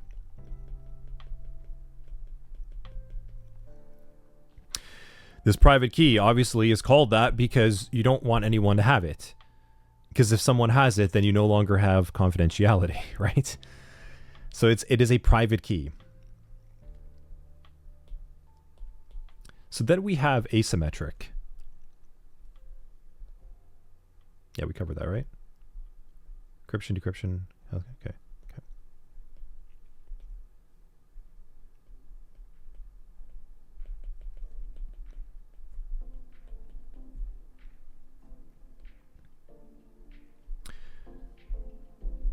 So this actually has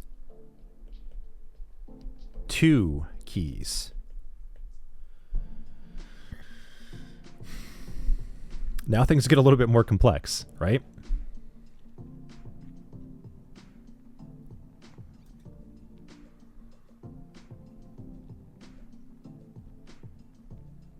When we're dealing with asymmetric encryption, we now have another factor to consider, where one of us has a private key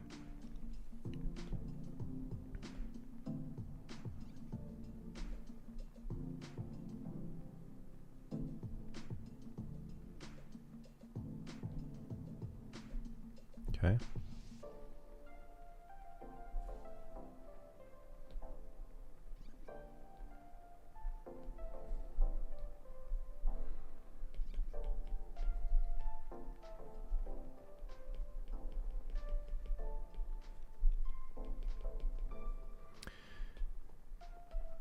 But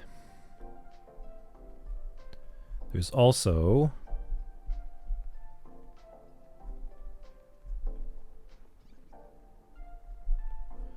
this public key.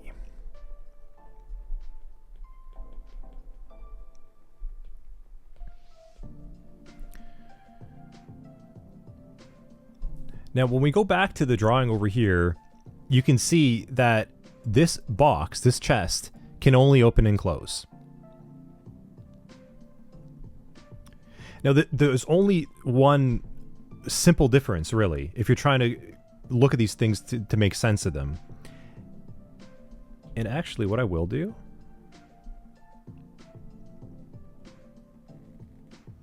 Let's see if this works. Yeah, can I do that? I haven't tried this before. Copy.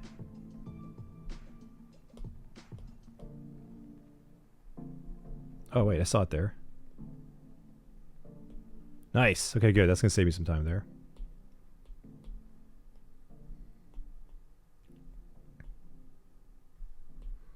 Okay. So the only difference between this chest and the other one is that there's a slot. Now, that slot doesn't open up the chest, but you can put data inside of it whenever you like. That's really the only difference inside if you really want to look at them at a high level of how asymmetric versus symmetric encryption sort of works. Now,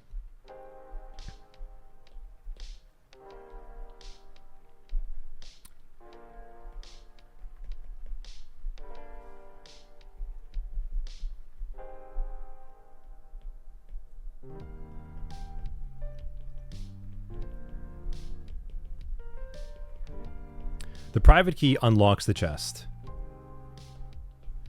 The public key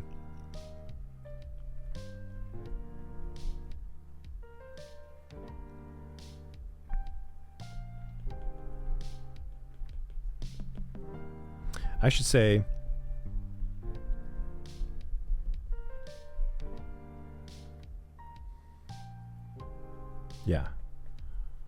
locks the data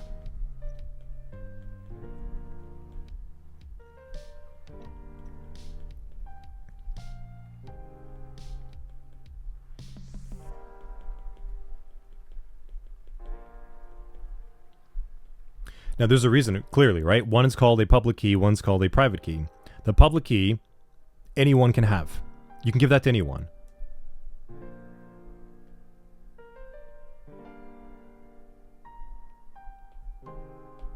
But only you have the private key.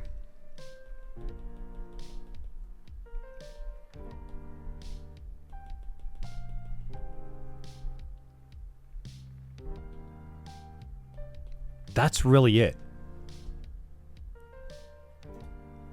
It doesn't get any more complicated than that.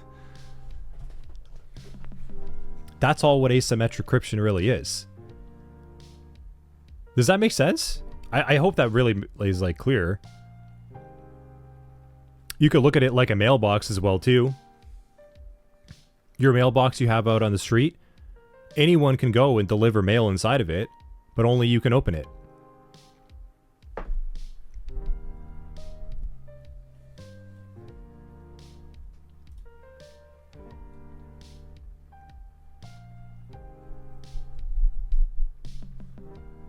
Does that make sense? Is anyone unclear on those two concepts?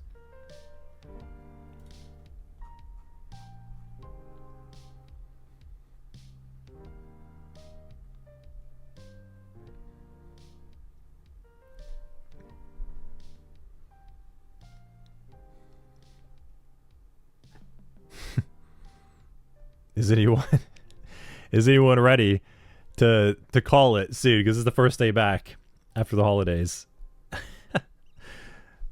I'll add on some notes over here. So this encrypts.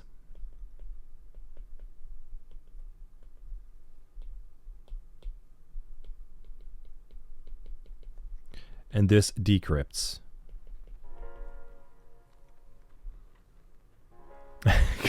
Green is processing.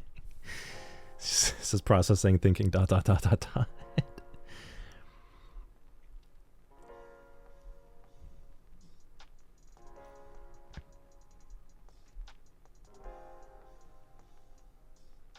Because it's important to just at least conceptually get this for now. Because when we start talking about hashing and digital signatures, you're going to see where they come into even more play, which I think we'll roll into next week.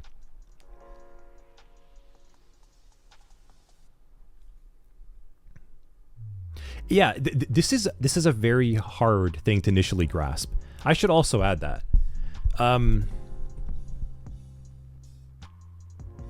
Let me say it like this. What you need to understand, I'll try to make it more relative to you, okay? What you need to understand as a student is that these functions exist. You do not need to understand the math behind them. Okay? That is not the point. That is way too advanced. Now, if you want to go to university and study mathematics and algorithms, and you want to design your own level of encryption, then do that. And you're going to probably have a fantastic career with it, and it's going to be really difficult, and you might enjoy it. But for everyone else working in the field, yeah, like Doug just said, I don't know all of it Doug doesn't know all of it. No one knows exactly how these cryptographic functions really work, unless maybe, I mean, it's not beyond us. Like, I'm sure like Doug and I and others and yourselves, you could sit down and look at the formula and put some data through and be like, okay, that's interesting. And you know what? I encourage you to. Like, if you find it of interest, and go and spend some time on it. But don't spend too much time on it. Because you don't need to actually understand the math behind it. You just need to understand the concept of how these things work. One, we have symmetric encryption, where it's the same key that opens up the same chest that you and I can both put data inside of, lock and unlock it with the same encryption. Symmetric key doesn't do that though. Symmetric key just means I have my own private key. I can unlock whatever you encrypt, and you can encrypt whatever you want using my public key that I give to you. But once you encrypt it, you will never be able to understand it. Only I will. This is much more like having a secret language.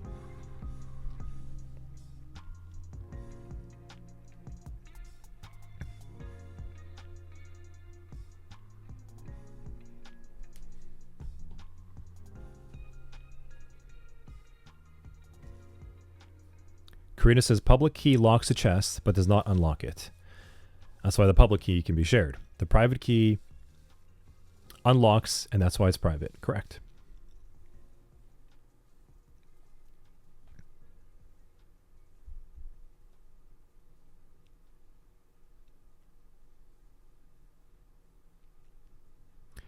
Yeah, Steven's saying someone new. Always good symmetric. Yeah. Symmetric is one key. Asymmetric is two keys.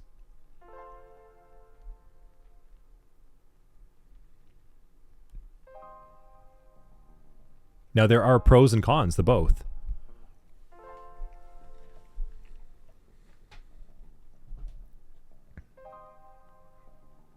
And remember, the key is just, that's the math. The key is the math doing its thing.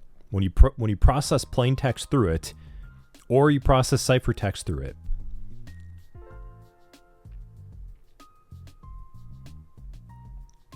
So, in asymmetric encryption, public key encrypts plain text to ciphertext. The private key decrypts ciphertext to plain text.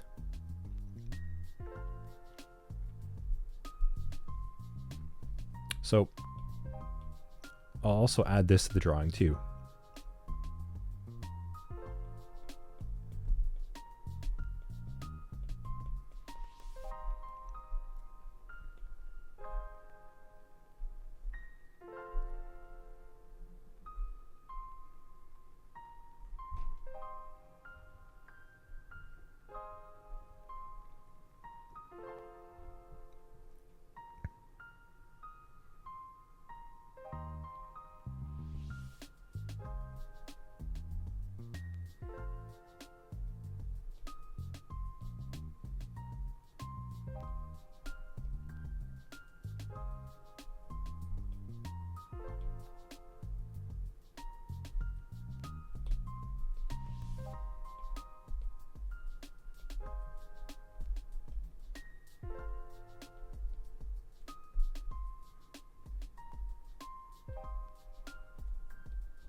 You know what I will do? I'm going to do this. I think this will make it easier as well too.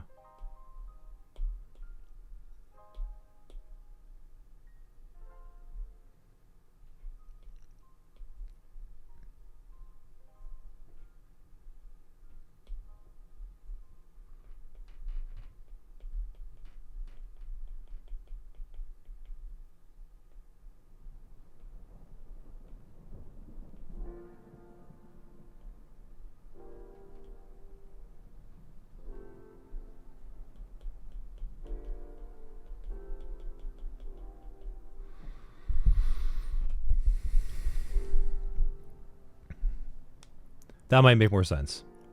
Yeah?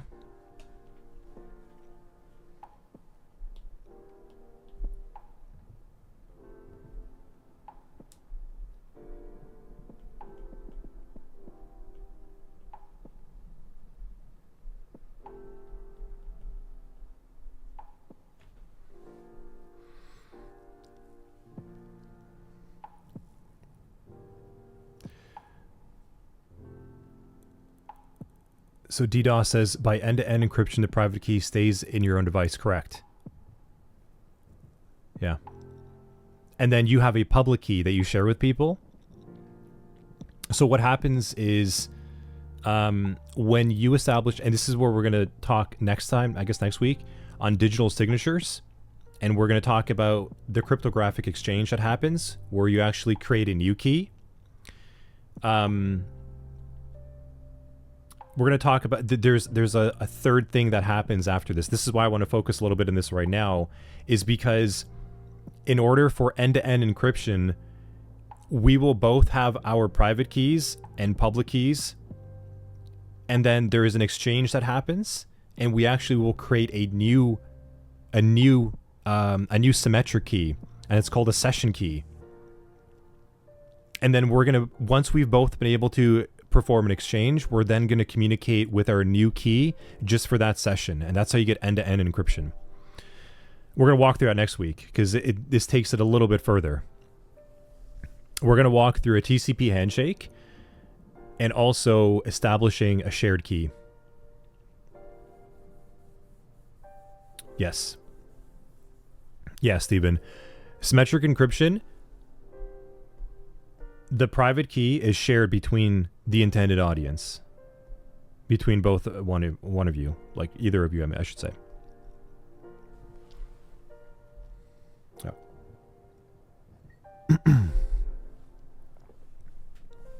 Cool. I think that's a good spot to stop. Yeah, go ahead, Abby. You never have to ask me. You can always drop things in chat. Yeah, go ahead. Oh yeah, Tanya Janka, yeah. Yeah, Alice and Bob. Alice and Bob are coming next week because I need to actually walk you all through the TCP. So we're gonna get more technical. I'm keeping it really high level at first, as we've always done since the beginning. High level, medium level, low level. We kind of like work our way down so that you see it a couple times. Don't look at this in the screen and be like, okay, I need to understand encryption right now after this stream. Come on. Don't be that hard on yourself. So just going to clear that to you.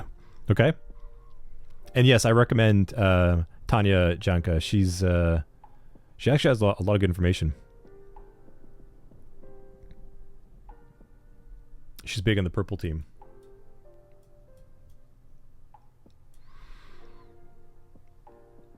Yeah, I'm gonna shake my head, CI, because like, yeah, another Canadian. Because like, it's so easy for students when you're like, there's so many like pitfalls of like, oh, I gotta learn everything, I gotta memorize everything. It's like, no. Like that's why Doug's set up over there too. He does. I don't know anyone. Doug doesn't know anyone. None of us know anyone that knows how this stuff works fully all the time. That's just not how that works. That was really loud. Cool. Alan Troll, thanks for the sub. Alan Troll. Why does that name sound familiar?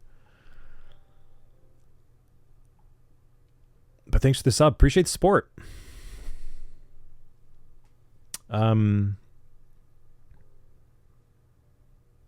Yeah.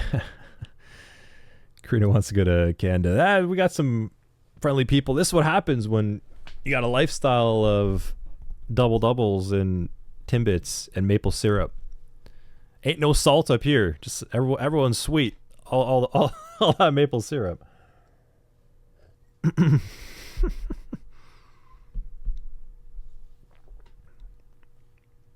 Yeah, that's why I said, like, look, we try to keep you focused on what matters, like conceptually, if you can understand this. And we're going to next Saturday, we're going to dive a little bit deeper. talk more about that. We're going to take our time and go through a TCP handshake. Same like we saw before, like three-way handshake, how it happens. We're going to establish TCP session, but we're also actually going to walk through the client-server hello process. We didn't go to that too much in depth on the networking portion.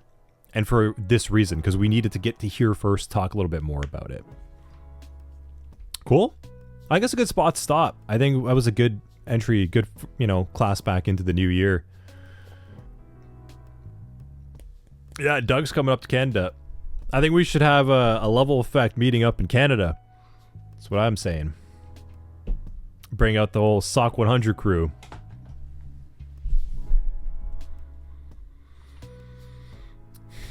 Cool. Okay, let's stop there for the day. Level effect con, it's right. So, Friday. Yeah, snowboarding would be good. Yeah, we got some good snow up here. Maple syrup con.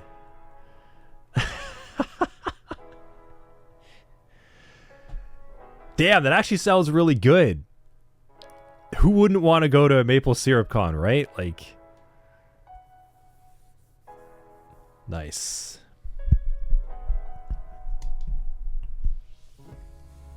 Oh, you do, Zeno? Nice. Yeah, I spent quite a bit of time skiing.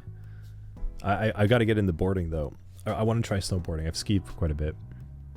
Not like a lot, but quite a bit for me, I would say.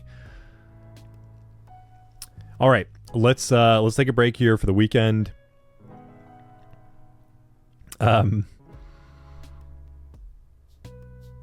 Yeah, let's do that. And we're going to jump back into it again next week. We're going to dive a little bit deeper into cryptography, go through a couple labs, and actually go through it together. We're going to do some encryption. We're going to talk about hashing and coding, all that good stuff. Digital signatures. We're actually going to do an inspection of a certificate on a website so you can actually see how it all functions. We're going to walk through the process of it all together. And then we're going to do some Windows triage.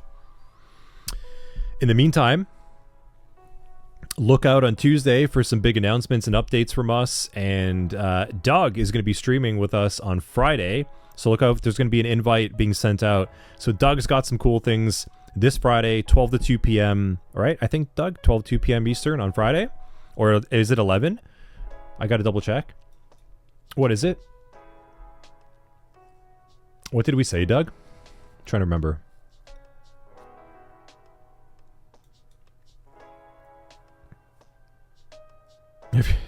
Told it to you. Okay, yeah, I thought so.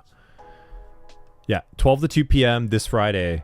Doug's got a really cool stream planned for everyone. It's going to be really, really fun. I'm looking forward to it. We're going to be back on Twitch. Same kind of concept. Doug's going to be on here with me, and he's got a really nice presentation workshop kind of prepared for everyone.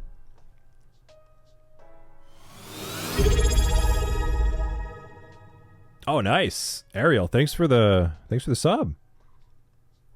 Did we actually we started a hype train? That's Level Effect's first hype train. Wow. I don't even know what that means, actually. What does that mean? Oh, I think it wants a bunch of people to sub. Okay. Interesting. There's unlockable emotes. That's cool.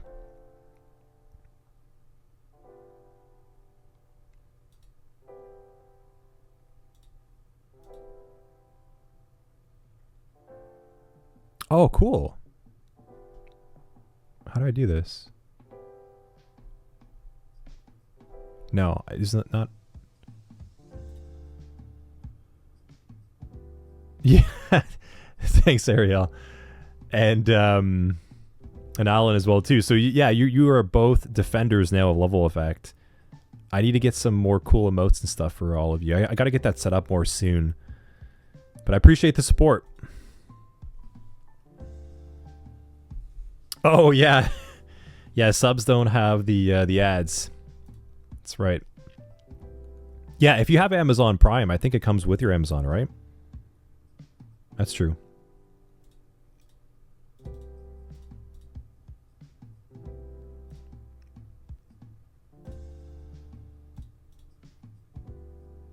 Cool. Nice. Well, thank you. Appreciate that. Appreciate everyone for the support and for being here. Thanks for being here on Sunday. Happy 2025 kickoff over here. First stream back, SOC 100. Thanks for being here for another 4 hours with me, spending your Sunday, and for supporting the stream and getting engaged and involved. A lot of good questions, a lot of good takes today. Very, very cool. Looking forward to it. We got a lot more complex things to break down as well. So we'll see you all on Friday, 12 to 2 p.m. with Doug. Doug's got a really good stream prepared. And Saturday, we're going to be back to it with some more cryptography and Windows triage. So everyone, have yourselves an awesome week. Good rest of your Sunday. And we'll see you later on this week. Have yourselves a good rest of the day too. Thank you again, everyone.